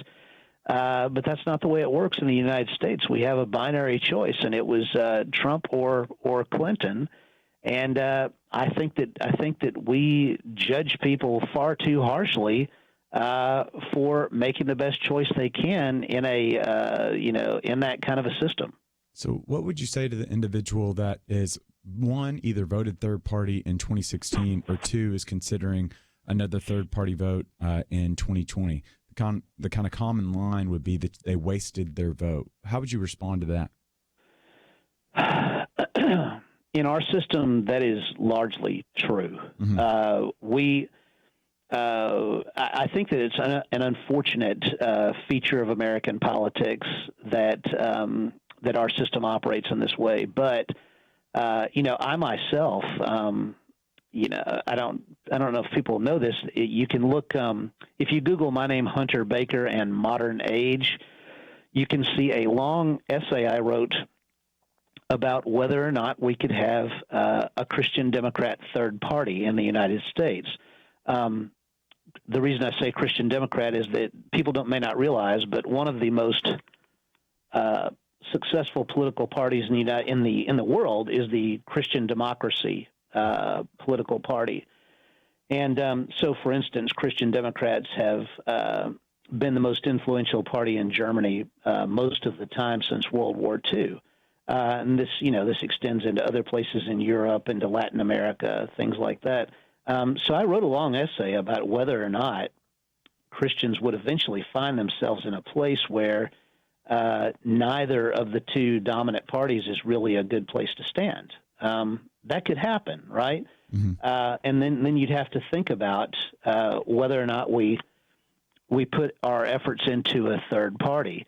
But by virtue of the type of system we have, even if you do want to embrace that kind of third-party identity, what would make sense is to identify yourself. I'm a Christian Democrat who happens to vote Republican, or I'm a Christian Democrat who happens to vote Democrat during the interim time as you build up momentum for something else. But right now, as things stand, going with a third party is largely a symbolic move. Yeah. Well, we have got to take a break right now, but when we come back from the break, we'll continue our conversation with Hunter Baker, professor dean at Union University.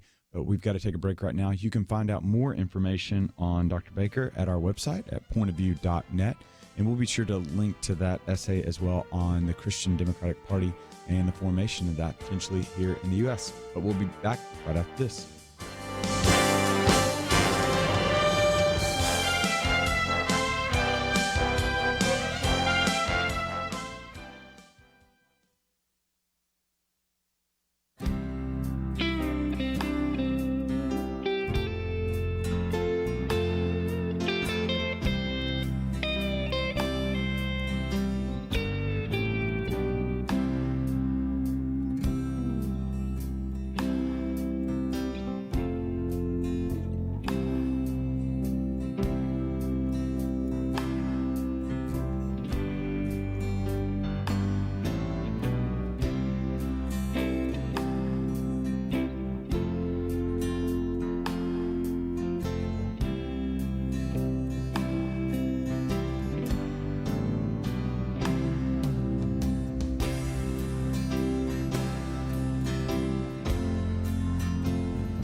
Now, back to Point of View, your listener-supported source for truth. And we are back on Point of View. I'm your guest host today, Nick Pitts. I'm joined over the phone by Dr. Hunter Baker, who's a dean at the Union University of Political Science. And so, Dr. Baker, I'd be really interested, just as we look at President Trump, he is such a divisive figure, to say the least. But there's some good things that he's done, and then there's some bad things that he's done.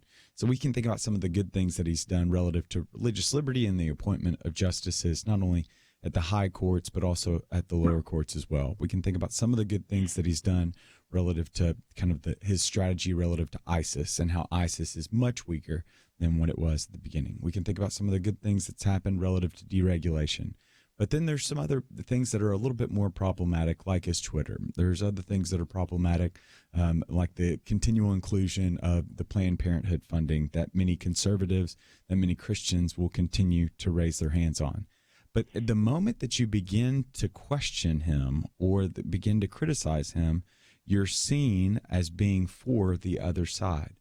Help us to, is this a good thing in our political discourse? Help us to understand this.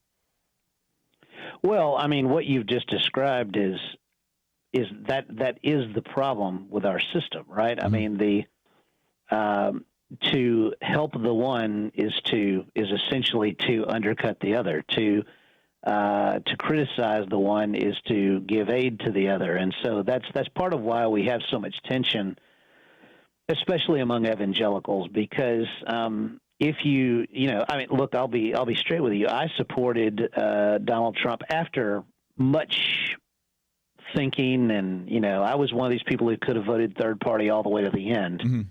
And then basically I kind of swallowed hard and ultimately I voted for him largely because I was worried about the Supreme Court.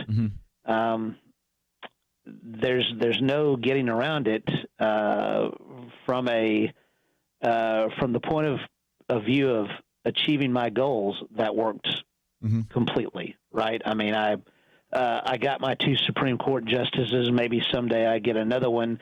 That's incredibly important to me, especially as a person who is trying to protect life and religious liberty. But so a person who's on the left will see that as me just sort of giving total unqualified support to Donald Trump. That's not the case, right? But that's how it feels. And the same is true on the other side.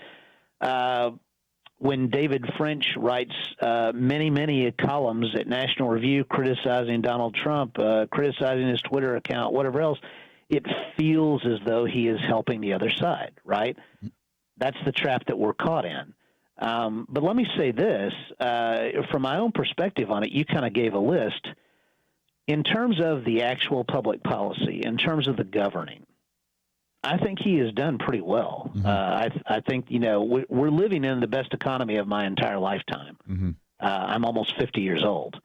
He has managed to at least make inroads with North Korea, which I don't know if I thought was possible at all. Despite the oddness of the way that relationship started, despite, him calling the guy a little rocket man, and things like that. And the size of his button. I mean, really. Exactly. But somehow he has. So, my perspective, honestly, is that if Donald Trump would carry himself in a more presidential manner, that his approval rating would be much higher and that he would cruise to reelection. So, that's his choice. He seems to believe that he has to hit back at any attack, right? So it's sort of the opposite of the Sermon on the Mount, right? The Sermon on the Mount encourages us to be kind of long-suffering and to tolerate all kinds of slights and abuses. And he's the opposite, right? He tolerates no slights, no matter how small. He will respond to them. But in terms of, how well has he sort of stewarded American public policy, I think he's done a reasonably good job. So what do you say to the person? So to circle back to the first part of our conversation, where you have numbers like 1 in 6 Americans have broken or ended a relationship over the 2016 campaign, the 14% of American Christians that have left the church because of the 2016 election. We're coming up on the 2020 election. Before you know it, we're going to be in the midst of the Iowa caucuses or just right here on the horizon. To help it, is there any words that you can offer to the listener to help us not repeat some of those? Because those seem like unhealthy numbers to be kind of congruent with reality right now, especially in our process. Yeah, I would say that I blame a lot of it on the evolution of our mass media. When I was a kid, you had 3 channels and, a local newspaper. And maybe if you were a very sophisticated person, you also got the New York Times or the Wall Street Journal. And so with those sort of broad publications, things had to be aimed a little bit more down the middle. The idea of something like a Fox News or an MSNBC was completely out of the question. And so that lent a certain amount of moderation to media that was out there. Now, instead of broadcasting, we have narrowcasting, and you can get the news exactly the way you want it. You can get it from somebody who agrees with you completely, who will back up everything you think, who will flatter you that you are the smartest and the wisest person and your enemies are the dumbest and the most vile. And that does not do anything to help build up relationships between people. I'm on the board of an organization called Better Angels, and their entire focus is really not, there's no public policy they're promoting. They are simply trying to get people to treat their political opponents as human beings, right? To simply, let's disagree, but let's disagree accurately, right? Let's understand where I'm actually coming from. And, you need to see that I'm not some demon, right? I'm a human being with real concerns, and these are how I'm trying to vindicate those concerns through politics. But that doesn't make me your enemy. And certainly Christians should realize that more than anyone else, that we need to not devalue people and demonize people because of politics. We need to seek to understand. We certainly need to seek to love. Yeah, I completely agree. So the two tips would be almost to lessen your diet of cable news, and then two, get to know somebody on the other side. I think those are pretty worthwhile tips, to say the least. Right. Well, Dr. Baker, thank you so much for joining us here on Point of View. Again, you can find out more information on Dr. Baker, and we'll have that essay that he penned on our website, and so you can go to pointofview.net to find out more information on him as well as some of his writings. But we have got to take a break right now. But when we come back from the break, we're going to be joined by Ryan Edberg. Ryan has been leading worship and preaching for more than 10 years. Today, he's the lead singer of the rock band Silverline, with whom he produced a #1 worship album. He's co-founder of the Kingdom Movement, which is a parent organization to multiple successful management-based entertainment organization that specializes in multi-city events. And so we're going to be talking with him a little bit more. But during the meantime, I want to encourage you in two areas in particular. One is our Facebook page. You can go to www.facebook.com/pointofviewradio. While you're there, you can be sure to like our page as well as follow up. And what the comments that you leave online, we'll try to get to over air as well. And so we want to encourage you in that regard. And then also go to the Point of View website at www.pointofview.net. While you're there, you can do a couple of things. One, you can find out more information on Dr. Baker, who we just had a conversation with, or this Fit Over 50, Walter Larimore, who was one of the guests that we had earlier on in the hour. I want to highly recommend his book to you. And then also join and support us. And so you can click on the donate button and help support the work that we do here at Point of View to help make sense of the news from a Christian perspective. But we got to go to a break. When we come back, more with Ryan Edberg right after this. Is religious freedom still a cornerstone of the Republic, or has it effectively been crushed by the forces of tolerance? America needs Christians to be informed and as unified as possible, applying God's wisdom to civic life. Point of View can be a key part of a successful mission. I believe in America. I believe God wants His best for us.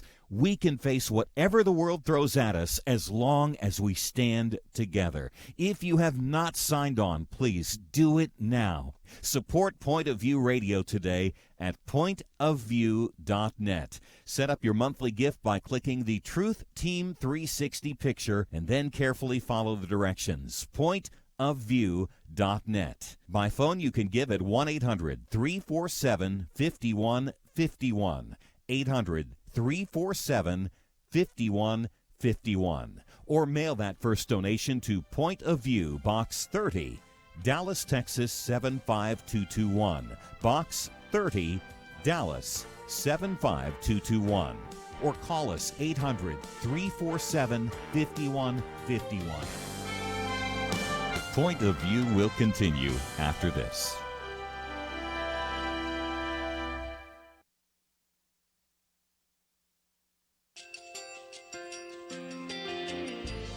I just want to thank you so much for all the wonderful programming you have. You're just absolutely fantastic. I recently started listening to Point of View, and I really found it interesting because of the different subjects you cover. Thank you for that. I really appreciate everything that you do in keeping us informed. Thank you, Kirby, for everything that you have been doing. I appreciate all the work that you're doing, advocating for the Word of God. Thank you so much. Point of view, I think, is absolutely necessary because it's a Christian perspective, a biblical worldview perspective, and receive very current, up-to-date information about what is really going on, week to week in our culture, which is changing so rapidly, and yet it's morally sliding backwards. Yeah, I'm just, first of all, I thank you guys. Y'all's program is wonderful, and enjoy it every day. I learn so much every time I listen to it. Point of View Radio Talk Show.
Hi, this is Kirby Anderson. You know, each day we take on the tough issues and provide a biblical perspective to them. The topics we cover are wide-ranging: apologetics, theology, prophecy, creation and evolution, intelligent design, marriage, family, child-rearing, the millennial generation, trends in society, politics, economics, business, religious liberty, the Constitution, public policy, foreign policy, military policy, tensions in the Middle East, abortion, homosexuality, pornography, sexual ethics, media, technology, history, and America's godly heritage.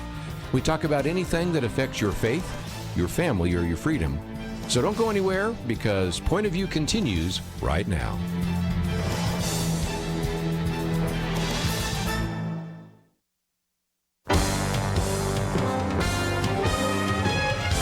Across America, live.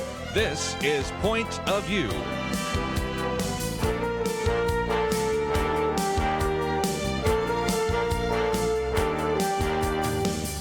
And now, Nick Pitts. And welcome back to Point of View. I'm your host, Nick Pitts. So grateful that you decided to join us today on this July 24th, 2019 day. Happy Cousin's Day, as what it is called, I guess referred to today. We've had quite a show for you. During the first hour, we were joined by Walt Larimore, who's got a great new book out called Fit Over 50, Make Simple Choices Today for a Healthier, Happier You. Just a really fascinating book that not only just incorporates better kind of health tips relative to food, but also everything from your physical to the spiritual to the emotional and to the dietary needs, so that you might be able to experience a type of fullness of life well past kind of the prime. And so it's a really great book. And so you're going to want to check it out, and you can find out more information on this book at our Point of View website at pointofview.net. We also talked with, in the latter part of the first hour, Hunter Baker, helping us to try to navigate our way through this upcoming 2020 election season relative to President Trump. And so it was just a fascinating conversation with him. And then we are transitioning gears now. We've got Ryan Edberg that's joining us over the phone right now. Ryan has been leading worship and preaching for more than 10 years. Today, Ryan is the lead singer of a rock band called Silverline, with whom he's produced our #1 worship album. He's co-founder of Kingdom Movement, which is a parent organization to multiple successful management-based entertainment organizations that specialize in multi-city events, tours, and artist management. Ryan, how are you today? I'm doing awesome. Can you hear me well? Yeah, can hear you loud and clear. Great to have you on. Ryan, tell our audience a little bit more about you. It's really interesting, this Kingdom Movement group that you're a part of right now and that you're offering leadership towards. Tell us a little bit about that. Well, Kingdom Movement, we started about 3 years ago in the fall of 2016. We were planning it for about 3 years before that, but really launched in 2016 doing youth conferences. And when we started, there was a lot of good youth conferences and stuff going, but when we started, they all kind of shut down and went away. So we ended up being the last national traveling youth conference that there is. And so I really believe that God had us at a pivotal moment when we thought we should just do something because we felt called to do it. And he was like, no, you guys are the last ones doing it now. I need you to do this. And so we've seen, a little over 4,000 students come to Christ so far, people healed and set free. It's been amazing. Talked with a lot of kids that were going to commit suicide, that we got connected with a helpline and stuff like that. A lot of people that were cutting, depressed, anxiety, and really were able to talk to them and give them hope through Jesus Christ. Yeah, so share with our audience a little bit more, because you've got the Kingdom Youth Conference, if I have it correctly, and share with us a little bit about what these 2-day conferences look like. Sure. We do 14 of them across the country, and they're really set up to see the power of God move in young people. We don't need another event or another thing for people to do, but we need a place where students can go and encounter God for real and have that, moment where they know that God is real and has a plan for them. So we've got concerts there. We've got worship, great speakers from all over. We fly in people from all over the world, Australia. A lot of our speakers are coming from all over. And so we really try to do the best events possible and bring churches, all denominations and groups all together from all over for the purpose of just worshiping together for a full weekend, and it's powerful.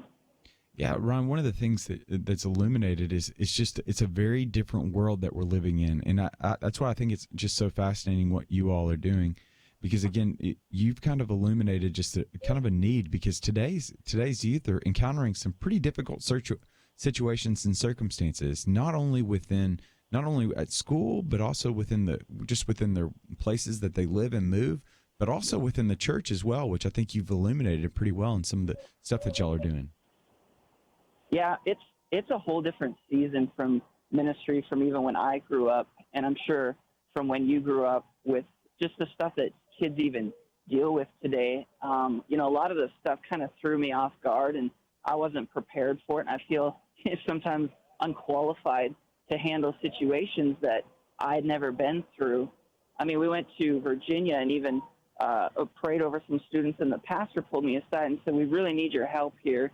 The kids, they're so poor in this area that they'll actually go to the bathroom in plastic bags, save it, and then suck the fumes to get high because they can't afford drugs." And it's just a whole different mentality and stuff that I'd never even heard of or thought was an issue. Like, if you would have told me that was something that's happening in America, I wouldn't have believed it. But to meet these kids with no hope at all, and just to pray with them and say, there's something better out there for you. God's got a purpose and God's got a plan, and it's crazy right now. So what is the draw of the Kingdom Youth? Because I'm thinking, like, that seems so crazy. Like, that shocks me, just your story that you're sharing. So what's the draw of what you're doing? What gets kids in the door? Well, I really believe that the church has got a Kevin Costner mentality of, if we build it, they will come, which is so far from Scripture. In the parable of the marriage supper, when they weren't ready and people weren't ready, and they told them to go out into the streets, the highways and the byways, the ditches, whatever, and compel them by any means necessary. So at Kingdom Youth, we have that mentality that, sometimes as Christians, you and me, I'm sure that you've been in the same boat where you've heard from God and then you kind of question it. God, was that really you, or was that me? Was that bad pizza the other day? What was that? And yet, as a church, we believe that somebody who's not a Christian is going to hear the Holy Spirit clear enough to know what time your service is, where it's at, the address, where to park, and go sit by themselves. And it's just not the case. We're supposed to go out there and compel them. So we've got the big LED walls, we've got the bands, we've got the entertainment, we've got all that stuff. But the heart of what it is, that will draw them in, but it will never keep people. The gospel is the only one thing that can keep somebody, but the gospel won't draw them in because they don't have a connection to the gospel yet. So you've got to draw them in with entertainment and stuff, and then hook them with the gospel, because that's the only thing that can actually change their lives. Well, we're being joined right now by Ryan Edberg. Ryan is he is the co-founder of the Kingdom Movement, which is a parent organization to multiple successful management-based entertainment organizations that specialize in multi-city events, tours, and artist management.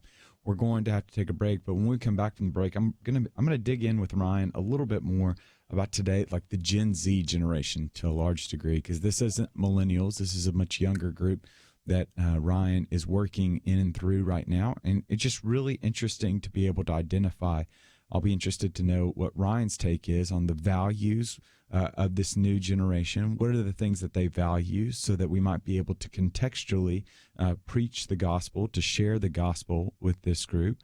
And then in turn, what are some best practices that he's seen as he's continued to work with this Gen Z group of individuals? And then finally, what does it look like for them to come in? What's some successes that he's seen? What's some failures that he's seen among this Gen Z group that he might be able to share with our audience?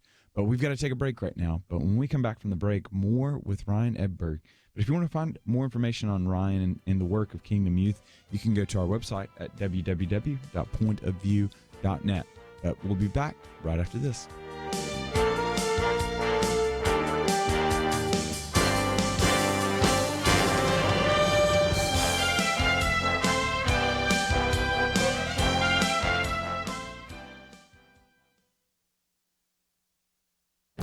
This is Viewpoints with Kirby Anderson.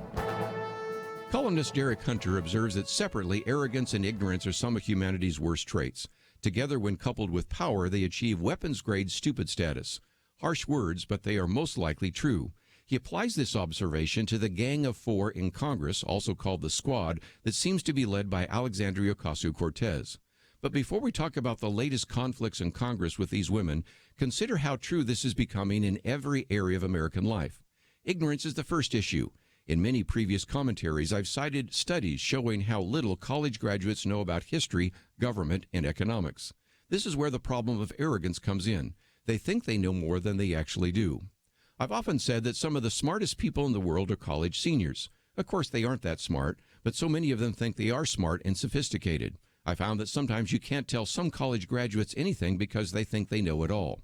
It gets worse if they also have political power and a large social media following. Derek Hunter reminds us that the Gang of Four have strung together an uninterrupted string of gaffes, stupid statements, and racist comments that would humiliate your average teenager. Liberal journalists either try to defend or else ignore some of these comments. The Democratic leadership often ignored them, especially when the comments were aimed at Republicans. Now that many of these criticisms are aimed at the leadership in Congress, you have an ideological civil war of words that is making the so-called People's House sound more like Thunderdome. Members of Congress are being told that they are racist and not sufficiently woke enough. Some members are threatening to primary other members. This is what you get when you mix ignorance with arrogance and add political power. I'm Kirby Anderson, and that's my point of view. For a free copy of Kirby's booklet, A Biblical View on Socialism, go to viewpoints.info/socialism. That's viewpoints.info/socialism.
You're listening to Point of View, your listener-supported source for truth.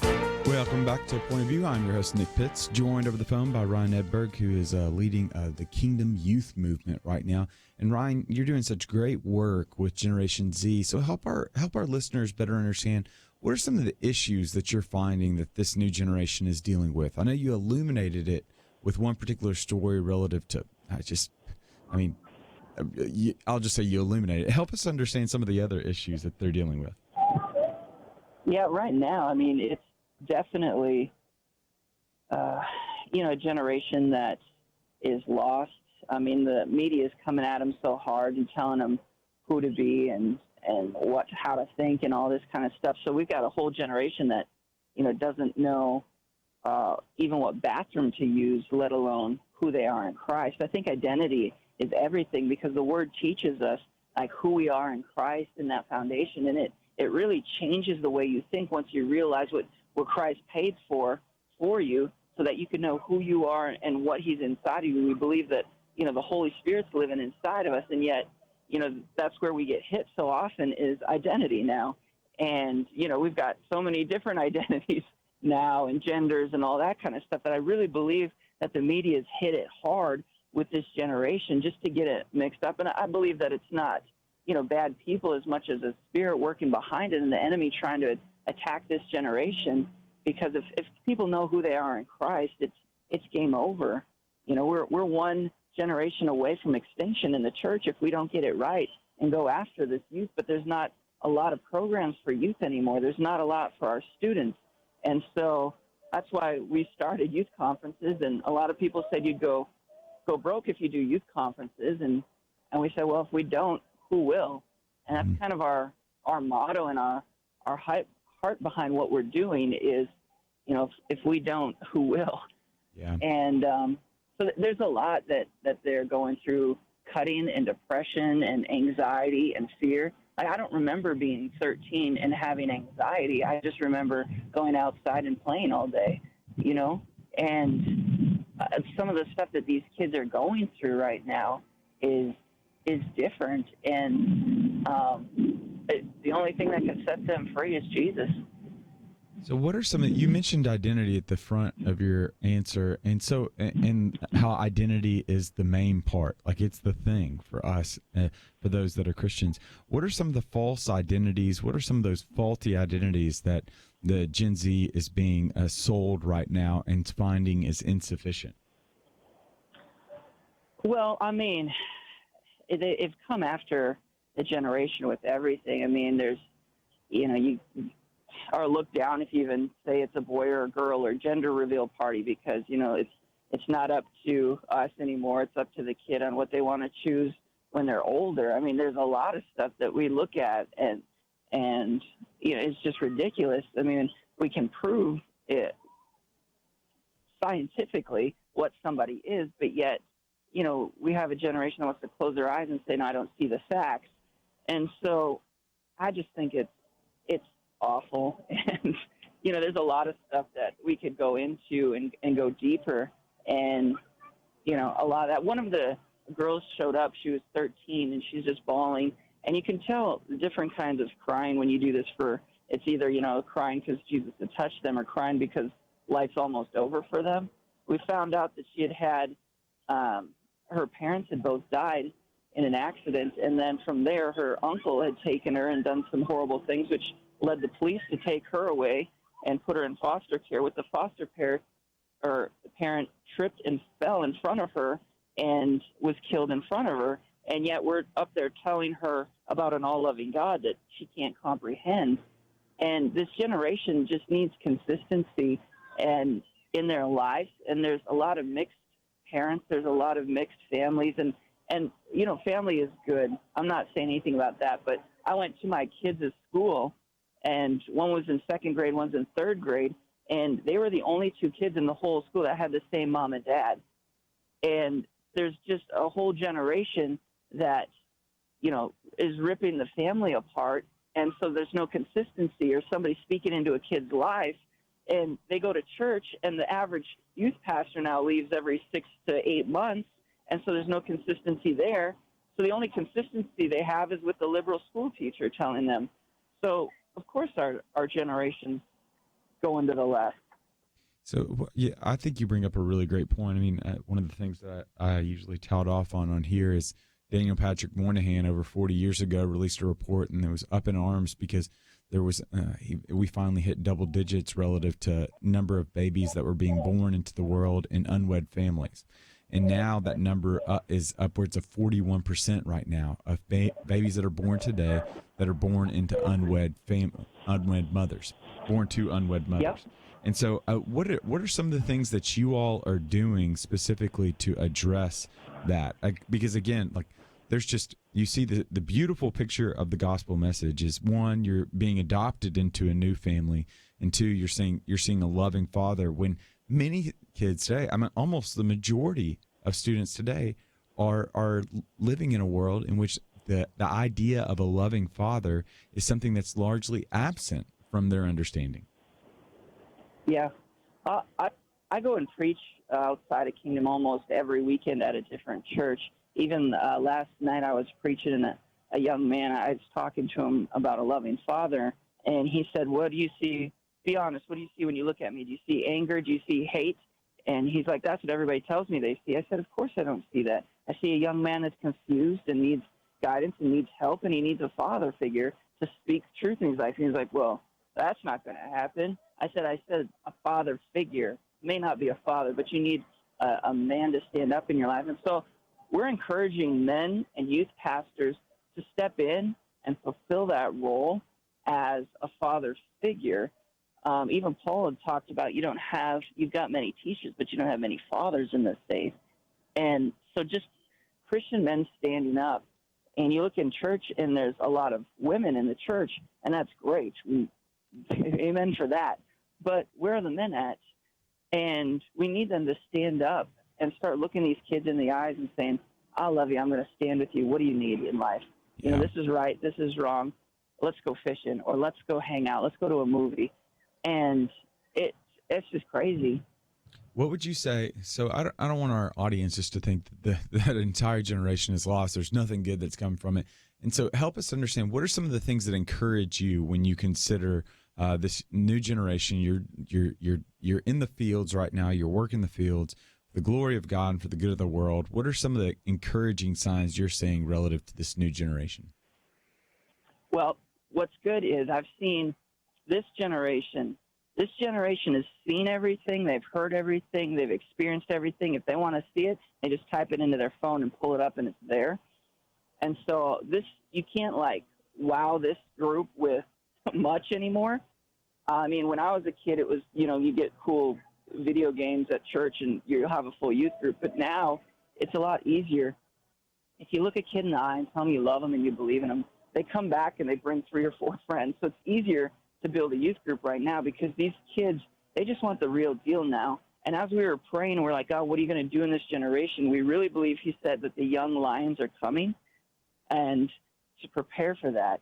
And so what every young lion needs is an older lion to teach them the way. But it's a younger generation that's bold, that they don't care anymore, that they've seen everything, that they've heard anything, and they just want the truth now. So I believe that there's going to be a generation that rises up. And when we're there doing these Kingdom Youth Conferences and we see the altars packed with young people, bold, lifting their hands up to the sky, saying, God, whatever you want from my life, I'm here. It's so encouraging because I believe that this is a generation that can be on fire for God and change the world because they can't be convinced otherwise because they've seen it all and they've heard it all and they know the real from the fake. That's phenomenal. And so where can listeners find out more information on what you're doing, Ryan? Yeah, you can go to kingdomyouthconference.com, and that's conference and not plural, but just kingdomyouthconference.com. That's great. Well, Ryan, thank you so much for joining us. We greatly appreciate it. And you can find out more information on Ryan and the work that he's doing at kingdomyouthconference.com. Or, as always, you can make your way over to the Point of View website at www.pointofview.net. And while you're over there, you can find out more information on Ryan and the great work that he is doing, as well as go to the Point of View Facebook page at www.facebook.com/pointofviewradio. And while there, be sure to like the page, and you can leave a question or comment in one of the live video feeds. So hello, if you're watching us online, you can find out more information on Ryan, on Walt Larimore and his new book, as well as on Hunter Baker and some of the work that he's doing. But we have got to go to a break right now. But when we come back from the break, we're going to continue Point of View. We'll have a little bit, we'll give a recap of what's been happening with the Mueller, as former special counsel Robert Mueller makes his way to Capitol Hill and in front of congressional committees, as well as news you can lose. We'll be back right after this.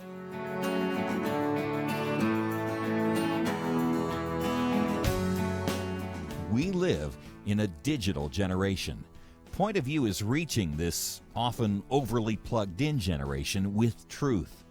You can keep up with us 24 hours a day using your phone, your tablet, your laptop, or your desktop. Search for the Point of View radio talk show on Facebook, where you can keep up with today's issues, learn about current and upcoming guests by liking us on Facebook. Also, follow us on Twitter. Our handle is @PointOfViewRTS. That stands for Point of View Radio Talk Show. Learn, interact, make a difference with Point of View using new media. And here's one way you can make a big difference. Help us increase our reach by spreading the word among your friends. Share a Facebook post. Tag us in a tweet. With enough joining us to plant seeds, we'll see a tremendous harvest. Come on, it only takes a minute.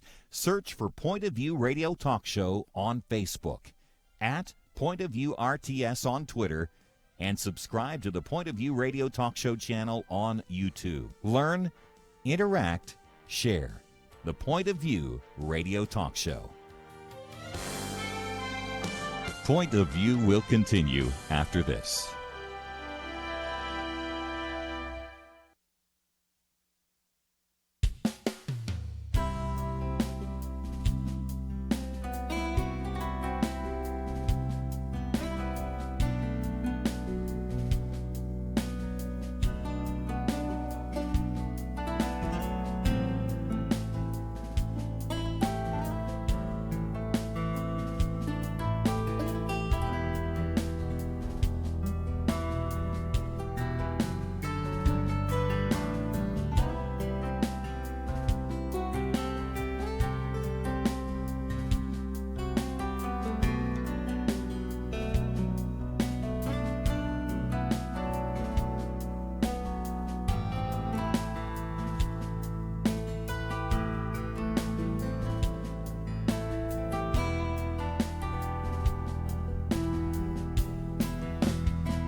You are listening to Point of View. The opinions expressed on Point of View do not necessarily reflect the views of the management or staff of this station. And now, here again is Nick Pitts. And welcome back to Point of View. I am your host, Nick Pitts. And now let's get to what we talked about earlier in the show. We've had so many guests on, we haven't been able to cover what many people are talking about right now. Former special counsel Robert Mueller is at long last testifying before Congress, and where many are hoping that the movie is better than the book. Specifically, he is kind of he's testifying before Congress relative to the report that he released, which was a 400-page report that was originated on trying to better understand if and how so, if there was any collusion between Russia's Russia's actions in the 2016 election. And so over at the Washington Post, Aaron Blake has got a great synopsis of what's actually happened right now, because what you find is he's got 6 takeaways. And so to succinctly but also summarize what's happened thus far, or kind of the desires of what's happened. You had Democrats that came into the hearing that were really hoping for an additional reason. They were hoping for some tidbit that they were going to be able to build upon in order that they might be able to proceed with impeachment proceedings. If you remember last week, there was 90 individuals within the House of Representatives that voted in favor of impeachment. That is far small. That's a far away, a very small number. That's not going to get them to the impeachment number the majority that they need. But then Republicans, on the other hand, were hoping to do one of two things out of these proceedings. One, hoping to discredit the former special counsel Robert Mueller. And then two, they were hoping to get more information as to what actually started this investigation in the first place. What many individuals on the Republican side consider to be true is that the Steele dossier with Fusion GPS really built the foundation upon which we had this investigation. And the more that we learn about Fusion GPS and the Steele dossier, it seems as though there's more to this story that might reveal some less than desirable motives for those on the other side of the aisle. But Aaron Blake has a great piece in the Washington Post right now that's the 6 takeaways that he has learned so far. And the first is that the special counsel is struggling. He says, quote, "If Democrats hope this would be the seminal moment, they will apparently leave sorely disappointed, in large part because their star witness was no star. Mueller spoke haltingly, seemed not to remember key details, and tripped over himself even when members weren't trying to trip him up." The ranking Republican on the House Judiciary Committee, Doug Collins of Georgia, began by asking him whether collusion was the same as conspiracy. No, Mueller said flatly. Collins then pointed to Mueller's report, which states that certain legal dictionaries do regard the terms as largely synonymous. Mueller didn't seem to have much of an answer. This idea that Mueller's performance is falling flat isn't simply just a take that's been put by Aaron Blake. You have individuals like Byron York of the Washington Examiner, Pete Williams of NBC News, and then also even Chuck Todd over at NBC have largely continued to offer this take that, yes, Special Counsel Mueller has appeared before Congress 89 times now, but this is by far one of those times where he's just a less than desirable performance from some Republicans from what Republicans were expecting, or rather Democrats were expecting. Two, that Aaron Blake points out is the Democrats' lack of progress. He highlights Representative Ted Lieu, who's a Democrat out of California, had plenty of Trump opponents excited because of this exchange when Lieu said, quote, "The reason again that you did not indict President Trump is because of OLC opinion that you cannot indict a sitting president, correct?" And Mueller responded, "That is correct." Some felt that was very big news, arguing Mueller was saying Trump would have been indicted if not for that policy. There was an email that went out by the Democratic super PAC American Bridge that declared so in one of their news releases. They said, quote, "Robert Mueller just reaffirmed in response to questioning from Ted Lieu that the only reason he declined to indict Donald Trump was because of an Office of Legal Counsel opinion stating that a sitting president cannot be indicted." But as Aaron Blake points out, it wasn't to be. At the start of the second hearing, Mueller offered a correction. He was simply saying they made no conclusion because of the OLC opinion, not that he would have changed Trump otherwise. The correction underscored the fact that the Democrats simply weren't getting the moment they desired from Mueller. And when they thought they had, he soon snatched it back, which is the third takeaway that Aaron Blake kind of iterates is this is a small silver lining for Pelosi on impeachment.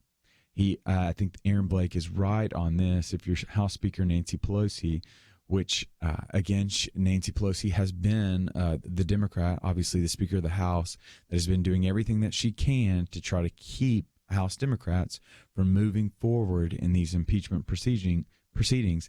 This is probably good news for her, the way that this has gone. Yes, the hearings were probably counterproductive when it comes to Democratic efforts to beat Trump in 2020, according to Aaron Blake, but they would also seem to help her campaign to hold off her fellow Democrats' impeachment fervor.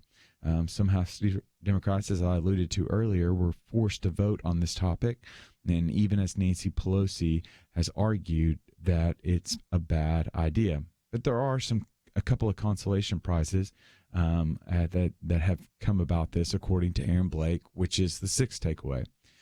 Democrats generally got Mueller only to restate findings from his report. That was true when Mueller said, quote, the president was not exculpated for the acts he allegedly committed, close quote. And when he said Trump could still be charged once he's out of office. Neither was new, despite efforts to play them up as big statements. Democrats did get a couple of big sound bites as well. Intelligence Committee Chairman Adam Schiff from California said the Trump campaign officials built their messaging strategy around stolen documents. And Mueller responded, generally, that's true. And then Schiff asked, and they lied to cover it up. And Mueller responded again, generally, that's true. And so I guess that would be a side little takeaway. But at the end of the day, I don't know. The polling suggests it, and I know I can testify about it. I'm kind of tired of these reports, to say the least. During the next little bit, we can talk about how there's bigger fish to fry, one might be able to say. There's bigger things to be able to talk about right now. We've got a budget that's about to be moved forward right now that's got an increasing spending by over $300 billion that I think is worthy of our time and consideration, and especially from the conservative Republican side, it's worthy of taking another gander at it to be able to figure out whether there's some more cuts that we can make so that we don't continue to expand the deficit and pass it on to the next generations forward, because it's essentially, as Jay Richards argues in his piece, you're stealing from the next generation by gifting them a debt that you don't intend to pay. I think that's worthy of consideration right now. I think more efforts are worthy of consideration is better understanding what's happening right now in Puerto Rico with the governor that is embroiled not only in a corruption probe, his officials are embroiled in a corruption probe of $15.5 million of contracts that are being that were probably less than desirably or unethically distributed, as well as some of the text messages that have come out between him and his top aides. I think that's worthy of more attention right now. I think it's worthy of more attention what's happening with Boris Johnson being named the new prime minister right now with the U.S., always having a special relationship with the UK and what that looks like moving forward, especially as we continue to make efforts to disseminate as well as to completely eradicate ISIS. I think that's worthy of conversation right now. I think it's worthy of conversation right now, what our gestures and overtures that are being made relative to China and the trade war that's happening, because these tariffs are detrimentally hurting not only the American worker, but also the American economy as well. I think those are worthy considerations that are deserving of our attention right now, and not necessarily the former special counsel Robert Mueller's findings that we already have 400 plus pages has been published by him, and what we're finding to be true, which has always been true. The book is better than the movie. We could have gotten this from the book, but yet this is where time is being given right now. But we are about to give some time to commercials. And so when we come back, from the commercial break, there's some interesting new findings relative to how you spend your money. We'll be touching over that in news you can use. And so what does that look like from a Christian perspective as well, of where your treasure is, there your heart is also. And what we're finding is that our treasure is actually how we spend it is revealing contours and characteristics of our heart that Scripture would already begin to illuminate. But we've got to take a break. But when we come back from the break, more news you can lose, as well as we want to encourage you to go to the website, www.pointofview.net. There you can find out more information on the show, as well as just some of the guests that we've had on the show today. But we will be back right after this.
Now, back to Point of View, your listener-supported source for truth. And welcome back to Point of View. I'm your host, Nick Pitts, for this last segment of Point of View. And we're going to tickle two. We're going to tickle them. We're just going to tickle it to death and tickle these two stories really quickly. We've got the House Freedom Caucus has opposed the budget deal, citing unsustainable debt, and where you spend your money actually reveals certain things about your personality characteristics. And so let's dig into it, shall we? Politico is reporting now that the Freedom Caucus is opposing the budget deal, citing unsustainable debt. The conservative House Freedom Caucus took an official position Tuesday night opposing a bipartisan budget deal negotiated by the Trump administration and congressional leaders. The band of roughly 30 hardliners, according to Politico, which includes some of President Trump's top allies in the House, cited physical concerns in a statement opposing the agreement. They said the House is expected to vote on the budget deal tomorrow with the hopes of sending it to President Trump's desk before the August recess. Measured twice and cut once? I think Congress has forgotten how to do the latter part. In the Washington Post this morning, Senator John Kennedy, Republican out of Louisiana, said, "We're like Thelma and Louise in that car headed toward the cliff." The U.S. Treasury divides all federal spending into three groups: mandatory spending, discretionary spending, and interest on debt. This year, mandatory spending accounted for approximately 62% of the budget. Discretionary spending accounted for approximately 30%. But for context purposes, let's jump back and go to 1965. And in 1965, discretionary spending accounted for 65%, as compared to today, like I said, for 30%. In 1965, mandatory spending accounted for 26.9%. Today, mandatory spending is at 62%. You know, Jay Richards at the Institute for Faith, Work, and Economics makes an important point. Enjoying the benefits of borrowing while others bear the costs is unjust for the same reason that stealing is unjust. That's why it's appropriate for Christians to ask the question, whom would Jesus indebt? In the biblical narrative, we read that the borrower is a slave to the lender, according to Proverbs 22:7. Not all debt is bad, but every expense is worth considering. Which brings us to the next point, which is out of CBS News. They said, what your spending habits say about who you are. This is according to a new study. Consumers use money to express their individual preferences, which reflect key personality traits, is what this study has found. People who tend to be neurotic spend less on mortgage payments, while those who score higher on, quote, openness, close quote, are more likely to give to charity. People who are more extroverted tend to make more dining and drinking purchases. Consumers who are more agreeable donated more to charity. Conscientious consumers socked away more in savings, while more materialistic consumers spend more on jewelry and less on donations. Big and rich want to save a horse, but 21% of Americans aren't saving anything, according to a recent Pew study. That study found that 46% of Americans spend more than they make every month. American households spent an average of $60,060 last year. $19,884 went to housing costs, which was an increase of 5.3% based on the previous year. And $9,567 went towards transportation, which again was an increase of 11.6% from the previous year. And $7,729 was directed toward food. Randy Alcorn wrote one of the best books I've ever read on money and the kingdom of God. This question from his book divinely haunts me when considering financial decisions. He said, quote, "Are we truly obeying the command to love our neighbor as ourselves if we're storing up money for potential future needs when our neighbor is laboring today under actual present needs?" I think Mr. Alcorn is right. Abundance isn't God's provision for me to live in luxury. It's his provision for me to help others to live. God entrusts me with his money not to build my kingdom on earth, but to build his kingdom in heaven. And so what does that look like? Which brings us, when we're talking about the kingdom of heaven, to the last story of the day, which is a pretty sad story. As our listeners know, I've been prone to go to boxing classes in the morning, which has in turn led to my attention being directed toward boxing in general and some of the bouts that take place at night. And I was directed toward a particular fight on Saturday night. There was a Russian boxer, or rather Friday night, a Russian boxer, aged 28, has now died of injuries suffered in a bout at a Maryland casino. The Russian-born boxer died of injuries suffered during a fight Friday night at a casino resort in Maryland. His wife and officials from Top Rank Promotions said Tuesday afternoon. Maxim, who was 28, had been hospitalized since late Friday night following surgery for massive head trauma from a loss in the 140-pound International Boxing Federation World Title Eliminator. Maxim began showing symptoms of head trauma while trying to walk back to his dressing room following the bout. His death is tragic, but equally as what adds to the heartache is what his trainers said right after the bout was finished.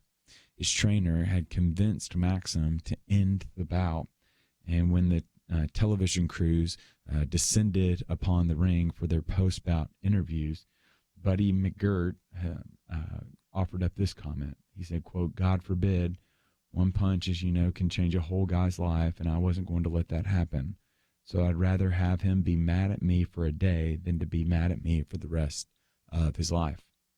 Unfortunately, Buddy didn't know he was too late. As of 2006, more than 1,300 boxers have died as a result of fighting injuries. Boxing is obviously a risky and violent sport, but life is also a risky and dangerous endeavor. Death is inevitable and tomorrow is not guaranteed. When considering these sobering truths, Arthur Miller observed, quote, "Maybe all one can do is hope to end up with the right regrets," close quote. The right regrets may indicate a good life, but saving faith will lead to an eternal life. I end on that sober note to help us to be mindful of the reality that tomorrow is not guaranteed, but I am exceedingly grateful for your willingness to listen in today to the Point of View radio show. It is a joy of mine, as well as this entire team, to be able to come before you every weekday, to be able to share with you the news of the day and try to consider it from a biblical perspective. We are of the tribe of Issachar, individuals that try to discern the times. We want to be thoughtful. We want to be considerate. We want to be true and help you understand both sides of the issues and in the parts of the issues that you need to know. Not everything you can know in this world of the 24-hour or rather 24-minute news cycle, but rather all you need to know, and then to help think about it from the biblical narrative. Because we believe it to be true from Psalm 119, that his word is a light to our feet and a guide to our path. That very light, which is the Father of all lights, that light can also illuminate the morning newspaper as we try to discern what it means to bear the image of God, to build the kingdom of God for the glory of God, so that we might experience the joy of the Lord being our strength. And we're thankful that you have decided to join us. We're thankful that many of you that are listening today have supported us as well. If you'd like to join and help support the work of Point of View, you can go to the website at www.pointofview.net. I'm looking at it right now at the top of the webpage. There is a Donate Now button where you can become a monthly partner or make a one-time small gift. We would be grateful for your support if you so do. But I am grateful that you were willing to put up with me for the past 3 hours. It's an exercise in patience, which is a reminder of God's perfect patience towards us. So without further ado, I want to say thank you so much, and please tune in tomorrow as we'll have a great show for you. And to Andrew and Stephanie behind the scenes, count me grateful, and I will see you back here next week.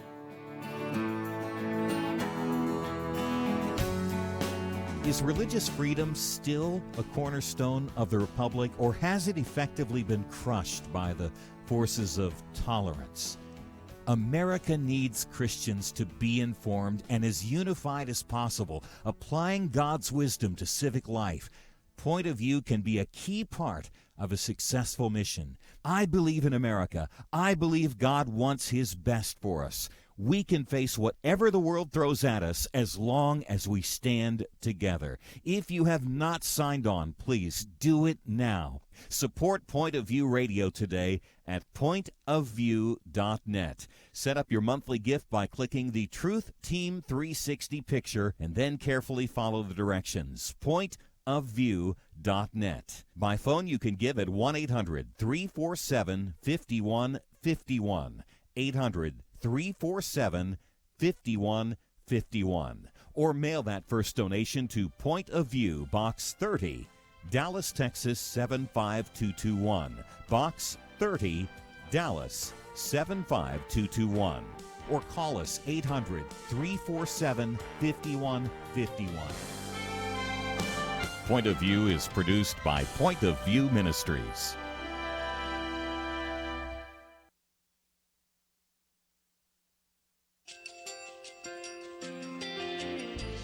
I just want to thank you so much for all the wonderful programming you have.